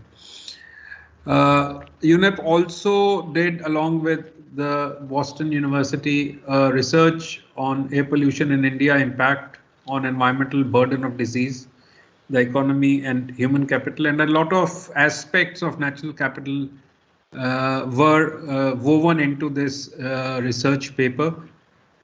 Some of the recent projects on which we are also integrating the work on natural capital accounting is our TEEB Agri-Food project, about which I will talk a little later, and mainstreaming of NC values for sustainable economic growth in Indian coastal districts, and I'll talk about this project next. Anumati ji, next. We've been working very closely with the Ministry of Environment, Forests and Climate Change over the last 2 years to develop a project concept for JEF funding. And I wanted to share the fact that the JEF Secretariat has cleared this project and we are now at a stage in 2021. Very soon we would be starting building this project for funding. The project is called Mainstreaming Natural Capital Values into Planning and Implementation for Sustainable Blue Economic Growth in Indian Coastal Districts. The executing agencies for this project are the Ministry of Environment, Forest and Climate Change, the Ministry of Statistics and Program Implementation, the Ministry of Shipping and the Ministry of Finance. And we would be looking at Karnataka and Kerala state governments for the coastal districts in this regard. Wetlands International also is going to be one of our partners in this project. At present, this project is for a value of 3.05 million JEF grant plus about 16 million co-financing with a duration of 5 years.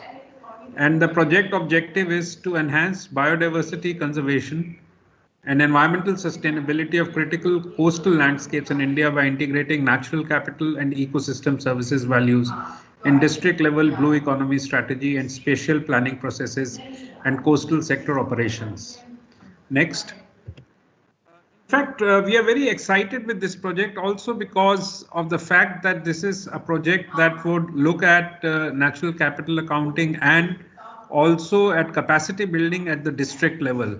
I heard one of the previous speakers in the last panel talking about the work they were doing in Mandi, and that's work that we'll find very useful for the work which we are going to start under this project. And the idea is to build district level expertise and capacity on natural capital accounting. And this is something that will help in understanding also the on the ground situation in regard to how it is impinging upon the economics of the district. Of course, a project like this and even the NCAVES project, which we are implementing with UNSD and MOSPI,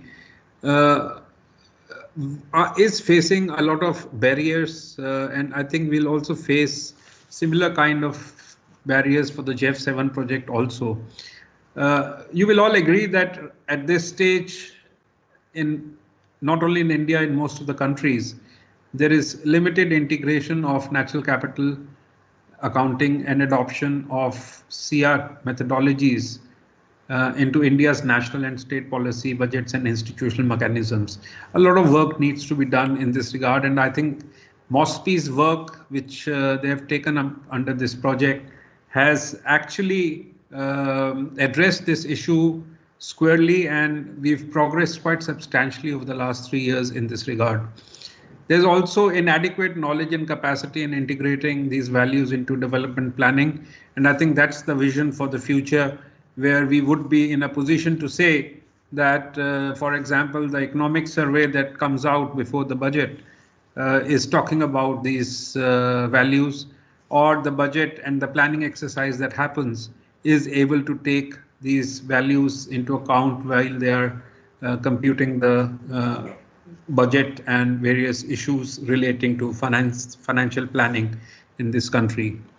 Lack of partnerships, awareness and acceptance of NC among key stakeholders to enable a blue economy growth model certainly would be one big challenge, and we are seeing how we can mitigate this in Kerala and Karnataka when we go down to the district level to address this issue.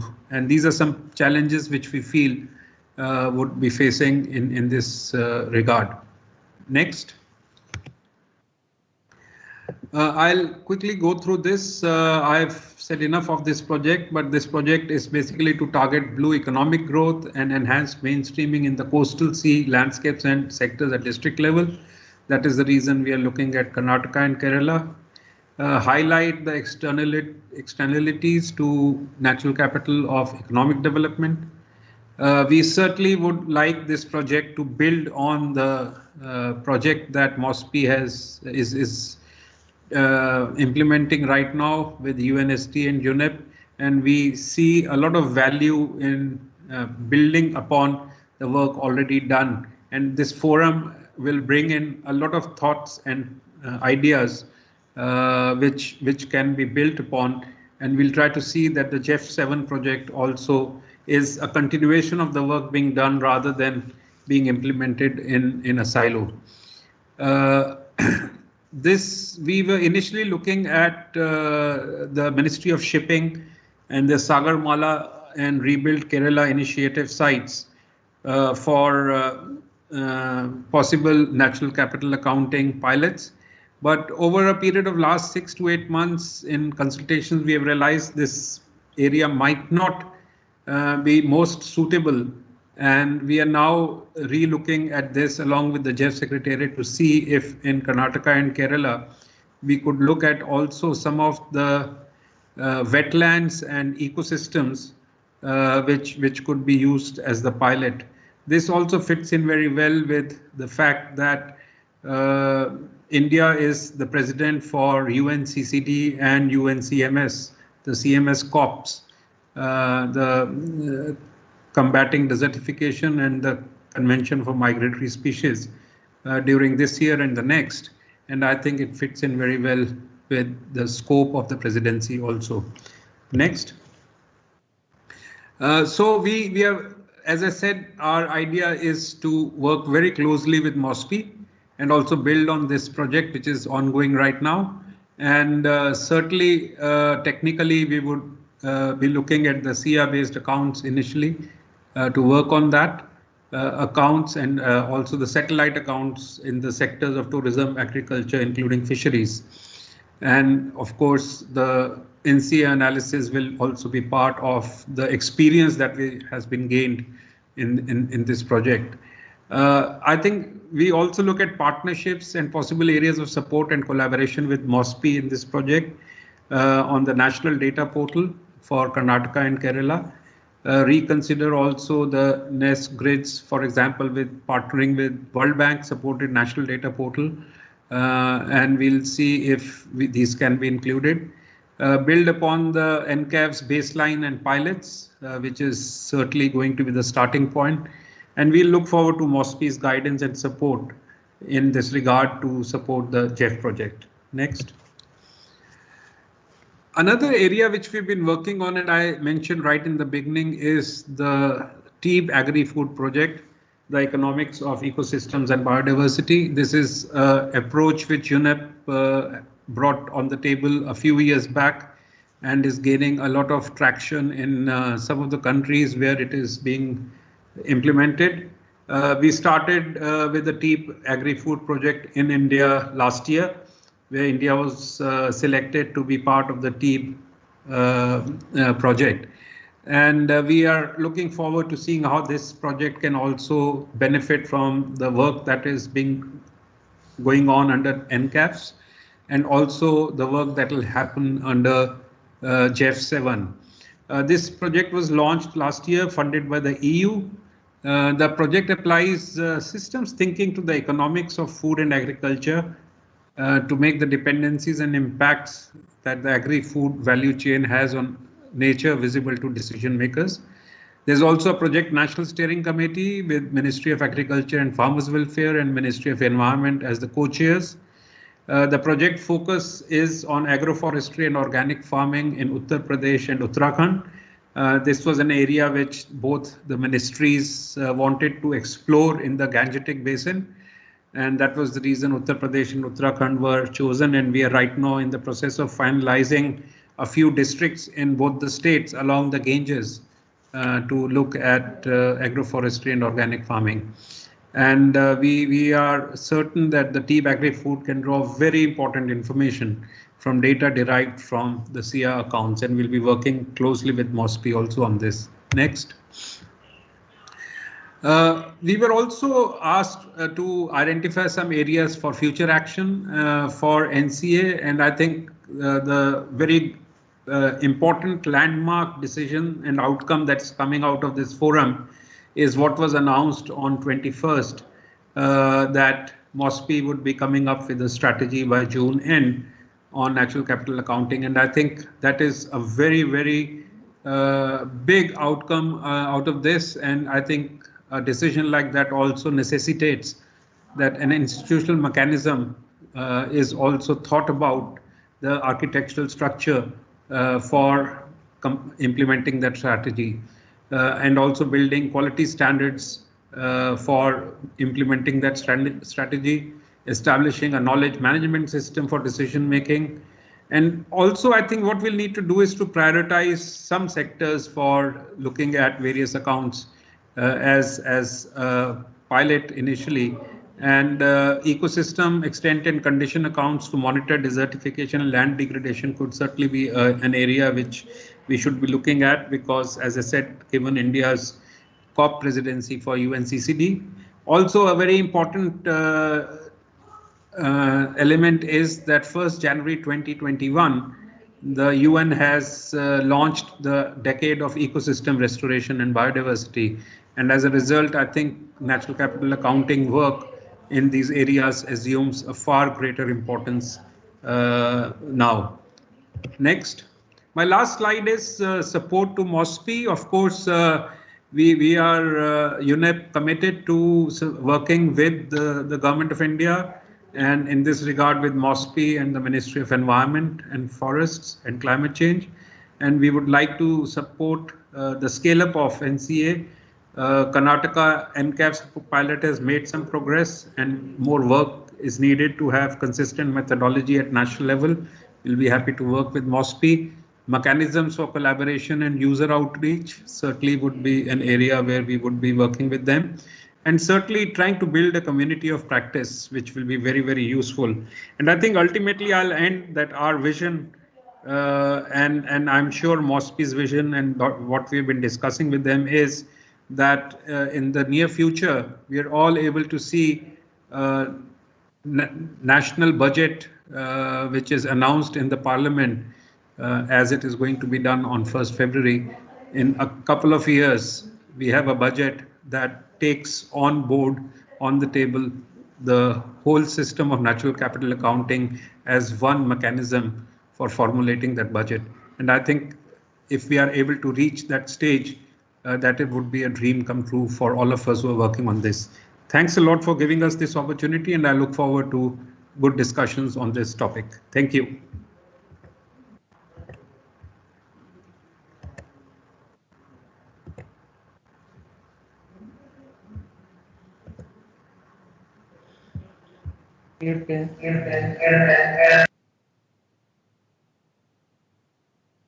Ashish sir, please unmute yourself.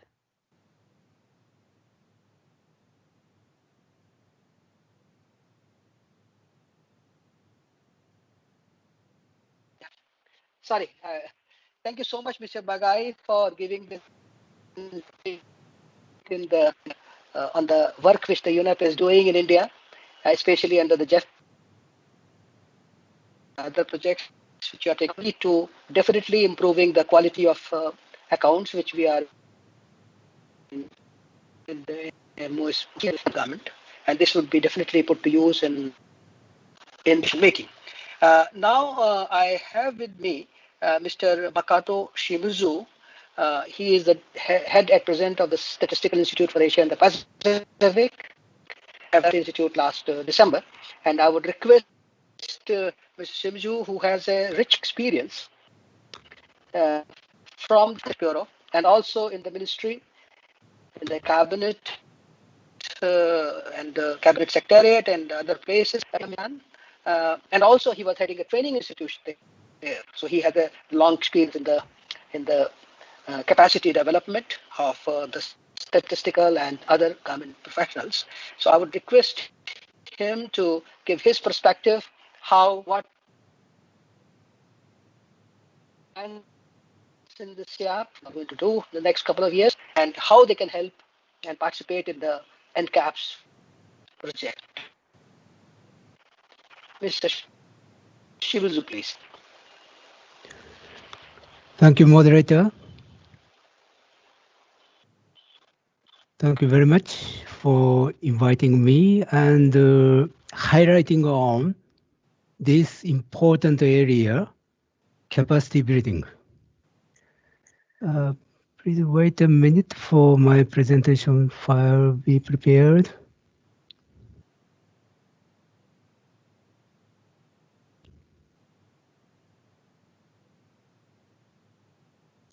Well,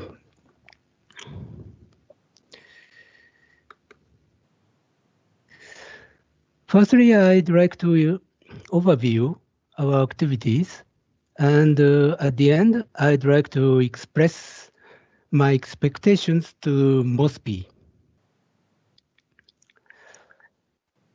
SIAP was established in 1970.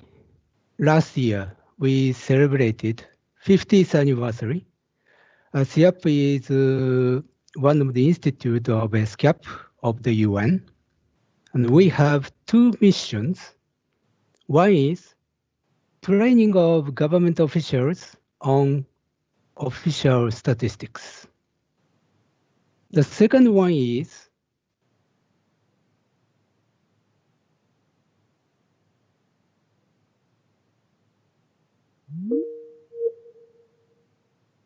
institutes for their capacity building.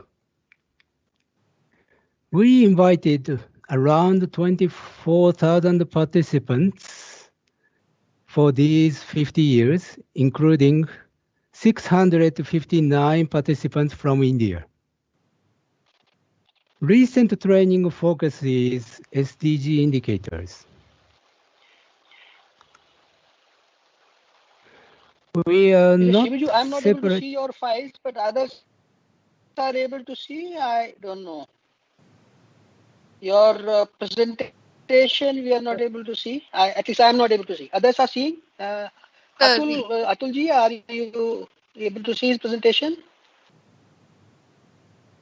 Can you Sir, see we my have presentation? presentation. Can you see my presentation, page 3? Yes, sir. Yes, I can see. I can see. I'll continue. Go ahead, then there may be some. SIAP is not an independent organization. We are monitored by the Governing Council. Governing Council is composed of 9 countries, including Japan as a host country and India.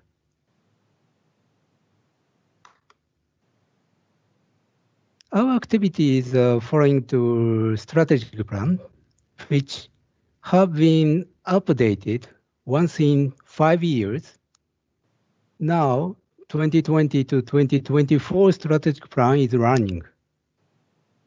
Every year, we are compiling work program and financial plan. All those plans are approved by the Governing Council. We have a lot more supporters.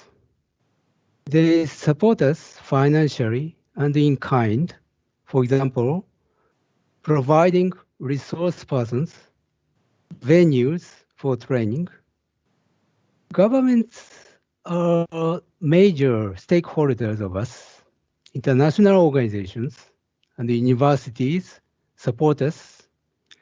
Regional organizations, sub-regional institutes, research institutes are helping us. Recently, training modes have been changed under the pandemic. Now, all of the training are virtual modes, e-learning and webinars. Until 2019, we organized face-to-face trainings composed of long training, longer than 1 month, and short training within a week. Short training is composed of regional training, sub-regional training, and country-focused training. We are focusing on 4 areas. First, for SDGs, we are overviewing goals, targets, and indicators in the training. We deliver training on disaggregation by data and statistics.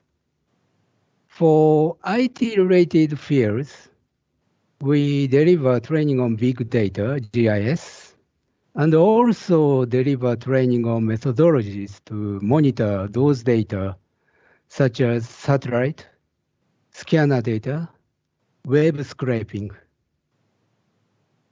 And also we hold training for higher level officials, trainers.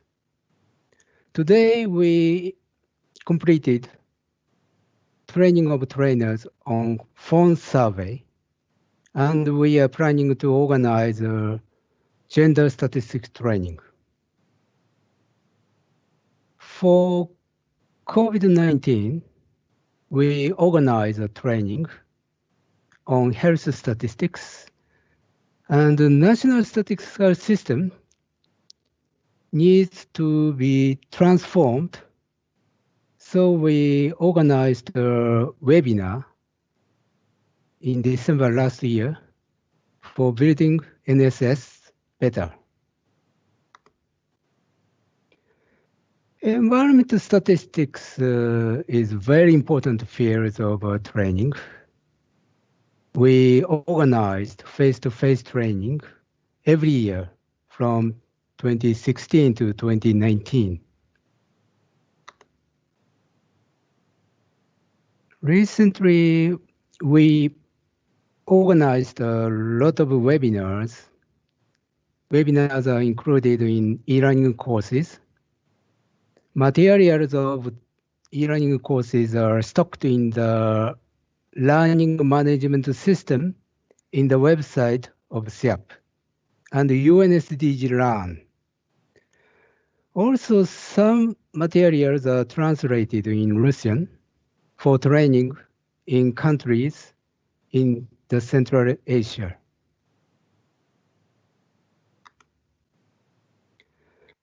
Recently, environmental statistics training are delivered in the e-learning modes. Last year, we organized training on introduction to SIA and energy statistics and energy accounts. Now, climate change indicators training are running. 586 officials entered this course.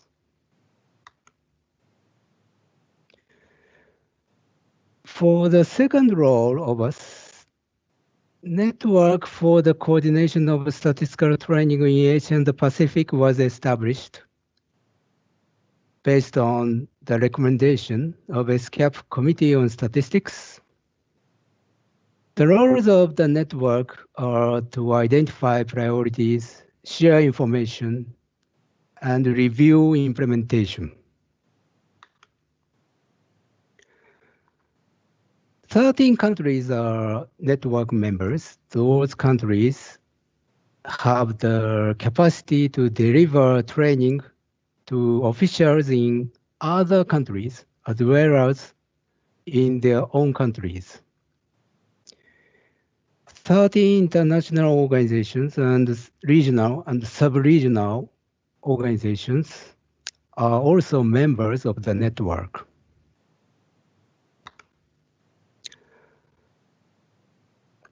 I congratulate on the great performance of MOSPI for NCA. Based on our experience on capacity building, I hope MOSPI will develop indicators for SDGs. There are 4 indicators related to SEER. They should be developed, including disaggregation for monitoring indicators for goals which need to be attained by 2030.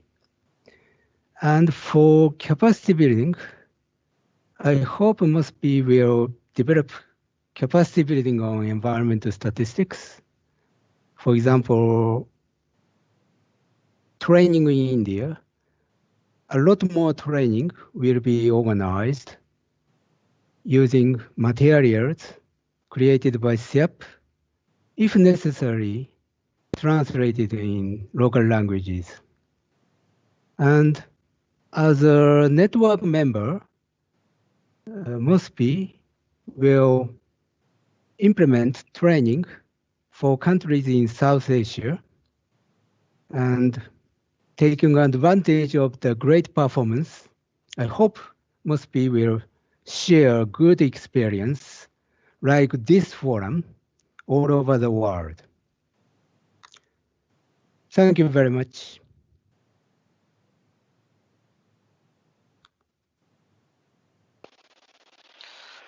Thank you so much, Mr. Shimizu. We call him Shimizu-san. So I hope, I think a lot of work is being done on the environment statistics and supporting the SIA in the SIAP. And there has been a collaboration with the UNEP. And about 10 e-learning programs are planned to be developed during this year. And I hope MOSPI will have an access to those programs, and especially to the areas where these projects are being taken up, so that there's a sensitization and capacity development for those people who are getting involved in the projects. Thank you so much, Shimizu-san, for being kind and sharing the information and agreeing to be part and supportive of the project. Now you move to the next panelist. India is starting its collaboration with the World Bank under the National Program for Improvement of the Quality of Statistics in India. This project has to improve the quality, efficiency, and user relevance of statistics produced by the ministry. This is to optimize use of existing data for increased evidence-based decision-making, and also, I hope, exploring new data sets for their use in the official statistical system. I understand that this project has 3 main components: improving survey quality, survey data quality, making most of the existing data available, and then enhance the user relevance of published statistics. I understand Mr. Kemper in the first session has said that compiling of accounts is very important, and he emphasized that there is a need for communication and outreach. Now we look forward to listening to Thomas Daniel Witz on how he sees MOSPI's response to this policy requirement of producing environmental accounts to ensure its sustainability. May I request Mr. Thomas to please make his presentation. Mr. Thomas, please. Yes, hello. Good afternoon. Can you hear me? Okay. Yes, yes, please thank go you. ahead. Thank you. So I don't have a PowerPoint presentation, but I have some talking points that I'd like to deliver. So my name is Thomas Danielewicz, and I'm a task team leader with the World Bank working on statistical capacity building projects in the South Asia region. And I lead a $30 million project to support reforms and modernization initiatives in in MOSPI to improve quality of statistics. First, let me thank MOSPI for inviting me to be on this panel. Let me also thank the chair, Mr. Kumar, and my fellow panelists and the ladies and gentlemen participating. It's my pleasure to be here, and I hope to contribute to the discussion on the future of environmental statistics in India and how the World Bank can provide support to this important initiative. Let me start by saying that the World Bank is fully committed to supporting the development of the statistical system in India, including the system of environmental economic accounting. Environmental accounting is an incredibly important area of statistics that has the attention of policymakers at both the national and international level. The part of the SEEA that deals with ecosystems is becoming a proper statistical standard. It used to be experimental, but is now being finalized, and it will be considered at the UN Statistical Commission meeting in March as an international statistical standard complete with guidelines and recommendations. And so this is a strong signal from the international community that the environment is important and that it must be measured and accounted for, and that those data should be used for policy. Every country on the planet will have to consider, if they want to do something about their environment, then they have to do something first about the evidence base. They need to have information on the state of the environment. And that's what the SEEA can provide. It's all about measuring the living environment and measuring the services it provides us with. It's the only framework that can make the link between the environment and socioeconomic statistics. There's already a strong precedent for environmental accounting linked to economy through the SEEA central framework. Now we're moving to the more difficult task of measuring ecosystems. India has already made a lot of important experimental forays into this area, which is a very good starting point for the future work. The World Bank has been providing technical support for some years now through the WAVES program, and we're pleased to see what the team at MOSPI has accomplished in the past year. Once again, the team has published a very important edition of the NCAVES, and MOSPI has made great strides through the NCAVES project, having produced important accounts for water and mineral assets, accounts for land cover and forests, quality accounts for soil and water, and ecosystem service accounts for cropland and nature-based tourism. These are all significant achievements and a testament to the commitment and capabilities of Dr. Bhanumati and her team at MOSPI. As has already been mentioned, there's a new detailed strategy for future development of the system of environmental economic accounts in the works, and this will be an important strategy for future work, as we've already discussed, and we're very much looking forward to that strategy. As I said, the bank has supported this work, and we're committed to continuing our support for the next phase of the work. The World Bank Board of Directors has approved a $30 million investment loan to support the National Program for Improving Quality of Statistics in India, which aims to modernize and develop statistics across a host of different statistical areas. One of the priority areas of the project is to expand the series of natural capital accounts into new domains that will help policymakers address pressing information needs. But the overall World Bank project is also addressing other important capabilities that are relevant to environmental statistics, such as technology for data collection and processing, making better use of existing data, and integrating data from different sources, as well as strengthening user relevance of data and dissemination practices. So we're very much looking forward to supporting this important work in the coming years.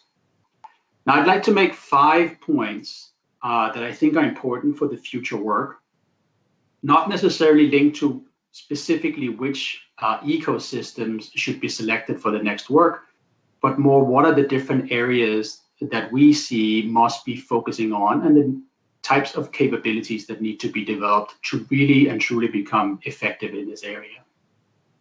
So point number 1 is on user engagement. The user is where everything starts when you produce statistics. First, statisticians need to identify what are the requirements. And the requirements come from the users. So who are the users of these data? among government and non-government sector, in academia, among businesses and households. Who are the users and what do they need? What are the users for policy? So MOSPI needs to get a broad overview of their user base and manage those users proactively, as they are the main customers of these services. And I know there's already a community of practice that is being set up, and this is a great step in the right direction. It cannot be overemphasized. User needs should be driving whatever MOSPI does, and therefore users should be consulted at every step of the way. The second point I'd like to make is on automation. Studies such as the Karnataka study that was presented earlier in this series of events is incredibly impressive and very useful, but it's also time-consuming and expensive. So there's a need to think about how to automate data collection and data processing once the pilot studies have been done. Just today, there was an article in the Economic Times of India about automation in statistical production. This is very important. The production process for official statistics are traditionally quite slow, especially at the experimental stage. So it must be considered already at the design phase of the pilot how this can eventually become a more automated process. What are the systems that need to be put in place? And what are the business processes? And these need to be agreed and documented so that they can be followed and the process can become more automatic and more efficient. My third point is on a big project that MOSPI is implementing. It's called the National Integrated Information Platform. And so with the acronym of NIIP. And the NIIP is intended to be the main data dissemination platform for statistics in the future. So there's a need to think about how to format, standardize, and present the environmental accounts and the key time series data, and how that can be integrated into the platform so that users can get access to downloading the data they need in an easy way, with visualizations and also bulk downloads of data so that they can do their own analysis if they're interested. The third big push that we are working on with MOSPI is on data integration. It's a big focus area for MOSPI and World Bank support. Data integration has great potential to add value to data. The SEEA framework itself emphasizes linkages between the environment and the economy. Environmental statistics is also closely linked to geography, as we've seen in many of the presentations. It is a subject matter area that is perfect for geospatial visualizations. And so it would be a great opportunity to also develop geospatial statistical capabilities in MOSPI as these accounts are developed. And here there might be a need to engage in partnerships with other organizations in India that already have those geospatial capabilities. My fourth point is on quality control and vetting. So as MOSPI moves from experimental accounts to more core statistics, more rigor might be needed. When accounts are experimental, there's usually a bit more latitude in which sources and methods that are applied. When moving to what we call official statistics, sources and methods need to be meticulously discussed, agreed, and recorded. And once those methods and sources have been established, then quality control systems should be built and applied. This is what statisticians excel at, and this is another big focus area going forward. Now, my final point is on advocacy and dissemination. So this 3-day event that we're currently engaged in is very important to spread awareness of environmental statistics and to create a dialogue among users and producers of statistics. But we think there's a need to get out to an even bigger audience, and there's a need to think creatively about how to do that. For instance, the environmental accounts that are now being created could, for instance, become educational curriculum in schools in environment and geography, in primary schools, secondary and high schools, maybe even at university level. There will be great potential in raising awareness and knowledge if statistics on biodiversity, ecosystems, natural resources, and environmental services could become part of the curriculum. So that's another thing to think about, and something that the World Bank would be very keen on supporting if MOSPI should be interested in exploring that further. Let me stop there and thank you once again. Over to you, Mr. Kumar. Thank you so much, Thomas, for very important, critical 5 points which you have made at the end of your presentation. And I think this is what most people should look forward to doing, because especially the statistical literacy is one issue which is very important to carry a message along, as you said, rightly said, in the schools, curricula, and all over the places, that people should start appreciating, understanding, and using statistics more creatively. Thank you so much for those very insightful things. Now I'll request each of the panelists to again bother you with one simple question, although it looks simple, but it's not always simple. That are there any specific points you want to reiterate? You have given a very good perspective. Only we want a very little out of it, so that when MOSPI comes out with a strategic plan or a strategy and the plan, they do not miss it out. So I hope you would be able to reflect on whatever has been said by everybody, and would be able to guide the ministry, what should be the high priority area. So 2 points. So should I start with Mr. Bagai? Atul, can you please? Yeah, thank you, Ashishji, and thanks to all the presenters for excellent presentations. We learned a lot from that, and I think it will be good for us to align our efforts with the SEPA and with the bank. And Thomas, we should talk offline to see how we can connect on this. On the question, Ashishji, that you said, meaning I would like to reiterate what I said also in my presentation, that the strategy is certainly a very big step and a very big outcome of this NCAVES forum.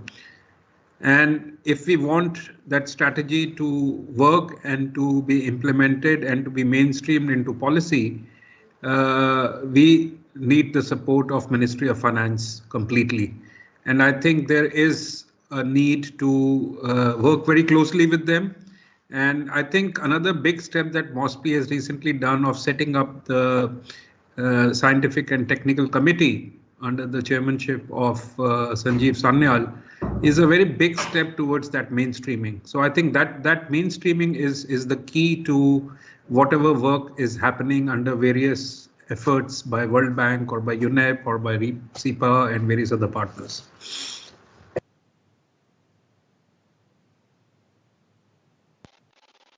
Thank you so much, Atulji, for excellent guidelines. May I request Mr. Shimizu, please, can you tell us 2 important things should be included in the strategy? Thank you, moderator. We are training institutes. We will create sophisticated e-learning courses and webinars and training curriculums, and try to read countries. So I hope we will be able to create standardized models of training curriculums. And another important thing is we will hold training for trainers. Through our training, a lot more officials will be able to gain knowledge how to train others. So it's important for us to deliver higher level training, which should be modeled all over the world. This is my thinking. Thank you very much. Thank you. Thank you so much, Shimu-san, for your reflections. May I now request Thomas what you have already made your points, 5 points, but do you want to give some guidance on the strategy? I understand two important things which all we have been struggling with. The statistics is a lot of challenge everywhere, but still for this strategy, two points. Please go ahead. Yes, thank you. Yeah, so I'm not going to repeat my 5 points. I think those are all important points to think about when the strategy is being developed. And I agree with what has been said by others that the strategy is going to be incredibly important for the work going forward. I think I will just reduce it to just 1 point in addition to that, and that is the importance of consultations. And that is something that Dr. Banumati and her team in Mosby is already very good at. This event here, 3-day event we've had in January, is already a very great testament to the outreach and consultations that Mosby are taking in this area. And we are just hoping that that will continue. There's a lot of goodwill out there in the community, in government, but also outside of government, and in the international community.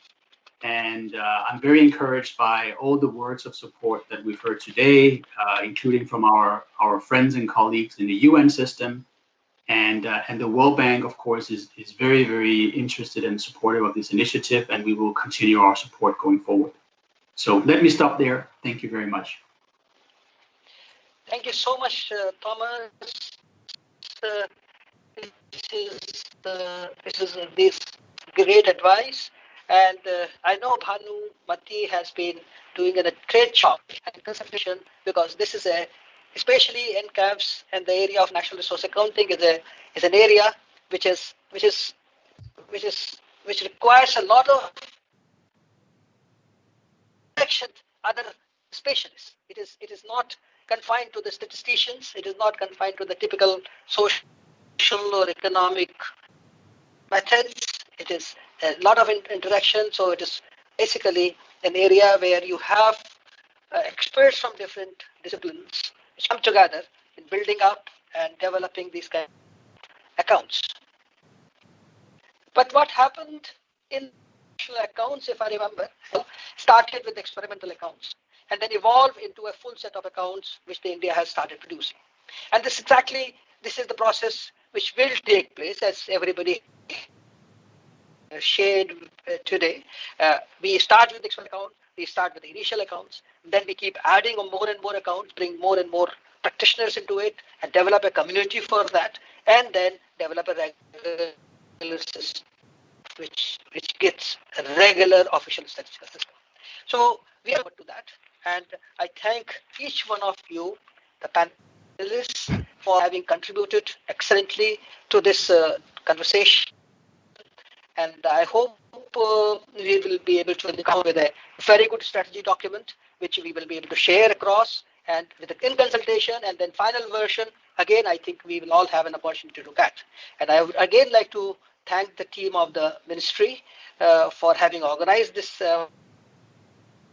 This is very important, because sharing of the ideas and sharing of experience and sharing of knowledge is the key to further progress. So I would again thank Bhanumati and her team, and all the people in the Ministry of Statistics, the Director Generals, and many others who have been, and the Secretary Ministry of Statistics who have been very kind in agreeing to organize this kind of forum, which is very important. So thank you so much. Over to the team there in the ministry. Thank you to all the speakers for the wonderful discussions, enlightening us on the various initiatives being taken that could support the work of the environmental accounting by MOSPI in India. I'm sure we all have thoroughly grasped the rich flow of knowledge we witnessed here at this forum. Imbibing these would help us in planning for a better environment, better tomorrow. I now request DG Statistics, Dr. Shelja Sharma, to give her closing remarks for the forum. Ma'am.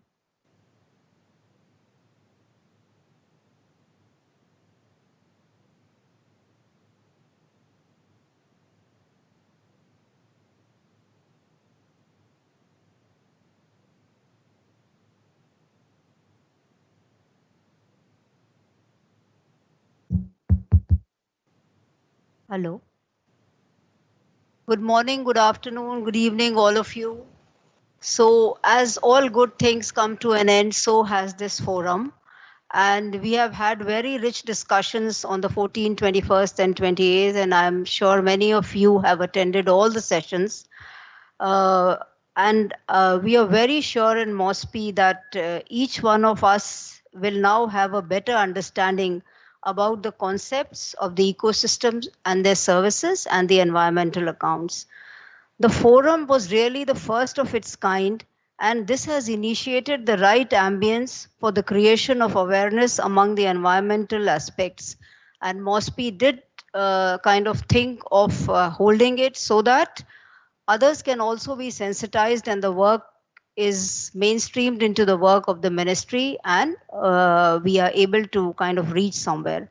Having said that, I would like to also highlight and say that the environmental issues are kind of not new to this country, and the Constitution of India way back in 1950 had already said, and the directive principles of the state policy, they say they have a commitment of the state to protect the environment with regard to the forests and wildlife, and which enjoin upon the citizens of India the special responsibility to protect and improve the environment.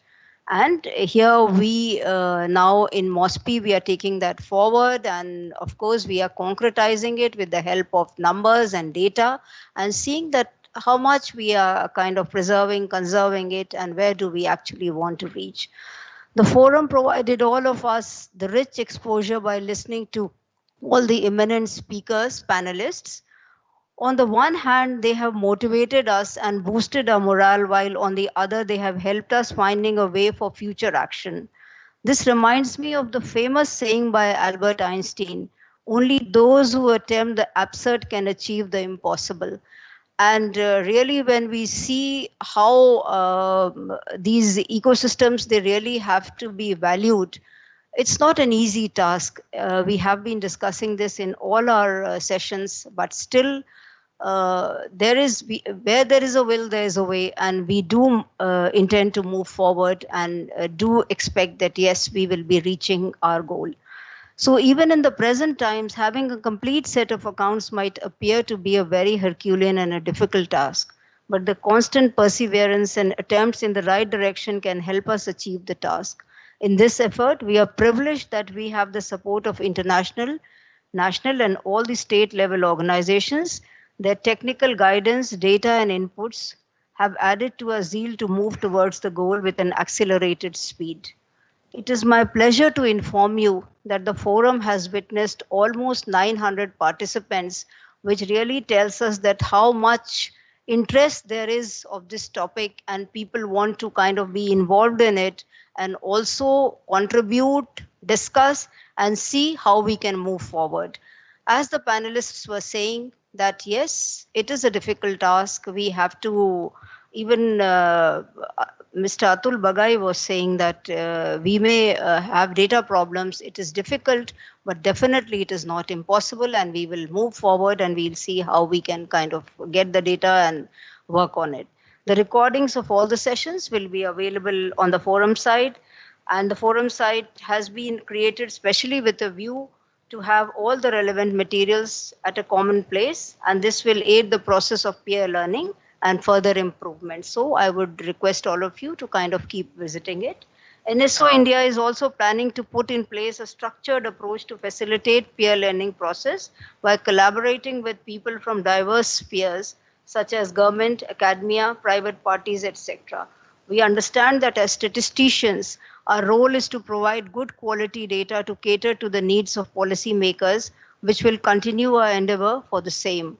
We also realize that we should also be capitalizing on the wealth of information being created by businesses, researchers, academia, and administrative data systems. We look forward to all of us working together to make nature's value visible. There was a session also where we were discussing that how we can make use of big data apart from the administrative data and how it has to be integrated in our data systems now. And we in India have started the process of compilation of the environmental accounts, but there is a huge scope for enhancing the coverage.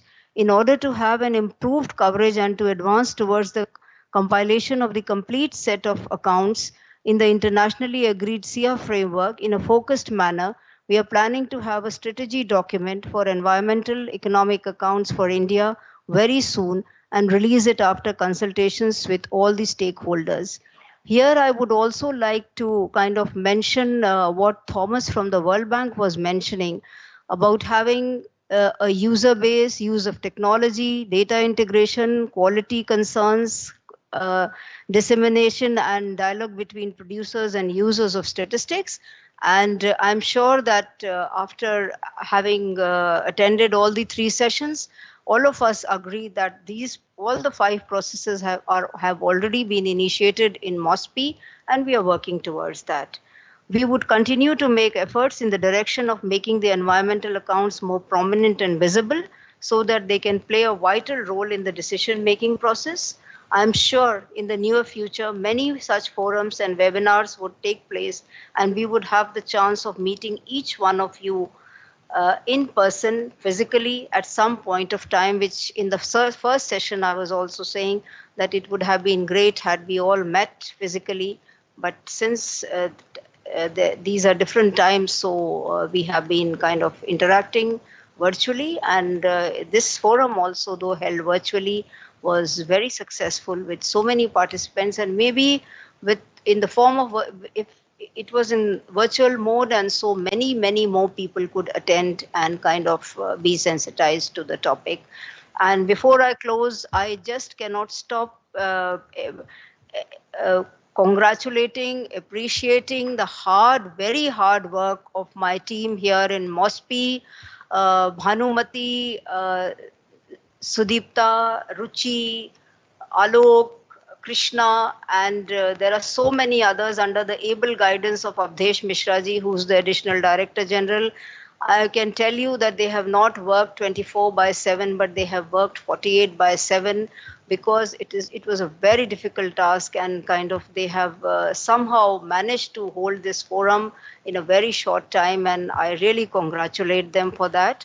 And I also thank all the participants, the panelists, the speakers for giving their insights on the topic, which was very much required. Thank you so much, all of you. Thank you, ma'am. So before we declare the close of the NCAVES India Forum, I request Mr. Avdesh Kumar Mishra, ADG, Ministry of Statistics and Program Implementation, to propose the formal vote of thanks. Sir. Namaskar. As the forum is coming to its close, it's our duty to propose a formal vote of thanks. To begin with, we would like to thank European Union, United Nations Statistics Division, UNEP, CBD for the successfully leading the project, NCAVES, right from its very inception to the final stage. We are grateful to these organizations for providing guidance and support, which helped us in achieving each milestone of the project. The participation of Honorable Ministers of Statistics, of Environment, and Minister of State of High Environment in this forum shows that the highest level commitment for the environmental concerns and the ways to remedy the problems that arise in the wake of industrial development. I'm very grateful to Rao Indrajit Singh, Honorable Minister of Statistics and Program Implementation, for supporting all our efforts to organizing this event. Sir, your vision and guidance has always helped us. And for this endeavor also, your guidance has been very pivotal and critical. Thank you so much. We would also like to place on record our deep sense of gratitude for Honorable Minister of Environment, Forest and Climate Change, Sri Prakash Javadekar ji, for sparing his valuable time to address this forum, and his words of motivation and enlightenment towards environmental conservation. They will guide us in approaching the right ways to address the issues of environment and environment accounting in particular. I also thank Babul Supriyoji, Honorable Minister of State for Environment, Forest and Climate Change, for his support and guidance towards making the nature's values visible. The support and cooperation received from the Ministry of Environment, Forest and Climate Change throughout the phase of this project has been very critical and has helped us well towards making a concrete progress. The insightful address by His Excellency Mr. Hugo Astuto, Ambassador of EU, uh, complementing MOSP's effort in the direction of national capital accounting, has boosted our morale and motivated us in our journey towards compiling a complete set of environmental accounts in India. The presence of Ms. Inger Anderson, Executive Director UNEP, Ms. Elliot Harris, Chief Economist of UN, and Ms. Elizabeth Brema, Executive Secretary CBD, has reinforced our commitment towards providing the right information at the right time. We are extremely delighted by the presence of Ms. Renata Desalin, UN Resident Coordinator, for her address during the forum. As you pointed out, measuring the human and planetary well-being in addition to measuring capitals, because it is only this by this way that mainstreaming of natural accounts is possible and concept of holistic growth and development can be concretized. We acknowledge the efforts of the experts from the international community, such as Mr. Stephen Swinfest, Director USD, Ms. Sushan Gardner, Director UNP, Ms. Karen Erika Kemper, Director World Bank, Ms. Bert Crows, Chair UN Committee of Experts Environment Accounting, and Ms. Gemma Van Helderen, Director UNESCAP, who joined our forum and gave us valuable advice on the way forward. Our sincere thanks are due to Mr. Atul Bagai, Country Director UNEP, Mr. Makoto Shimuzu from CIEP, Mr. Thomas Danielvis, World Bank, and Mr. Vlad Truska from UNFCCC for their suggestions on the prospects of the natural capital accounting in India.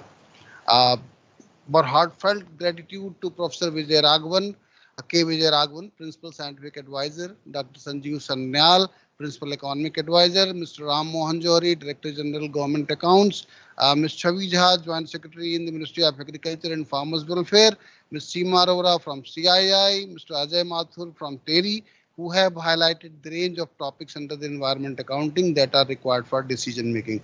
We do realize that our roles and responsibilities in the statistical community has grown to a larger level, and we look forward towards collaborating with all the stakeholders for achieving all this. We are immensely thankful to state governments who have also showed their interest in the domain of the environment accounting, especially states of Himachal Pradesh, Uttarakhand, and Rajasthan.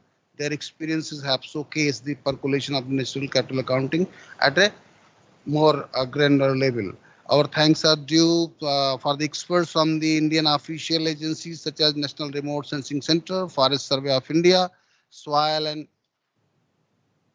Land Use Survey of India, National Biodiversity Authority, Wildlife Institute of India, World Resource Institute India, Wetlands International for sharing their experiences with during this forum and for their very rich presentations on various facets of the economic accounting. We look forward to working with you with enhanced level of cooperation. The whole event, the organization of this forum would not have been possible without the support of the ministry, and we are very grateful to our dynamic secretary of the ministry, Dr. Chhatrapati Shivaji. He has always shown keen interest in the subject matter and has been very encouraging towards every initiative that we have undertaken, including organization of this forum. Thank you, sir, for your immense cooperation and guidance. Our gratitudes to Mr. Praveen Srivastava, the previous Chief Statistician of India, who has been instrumental for starting this project, initiating this project. His motivation and guidance and his presence, even this forum, has been very instrumental and very motivating for us.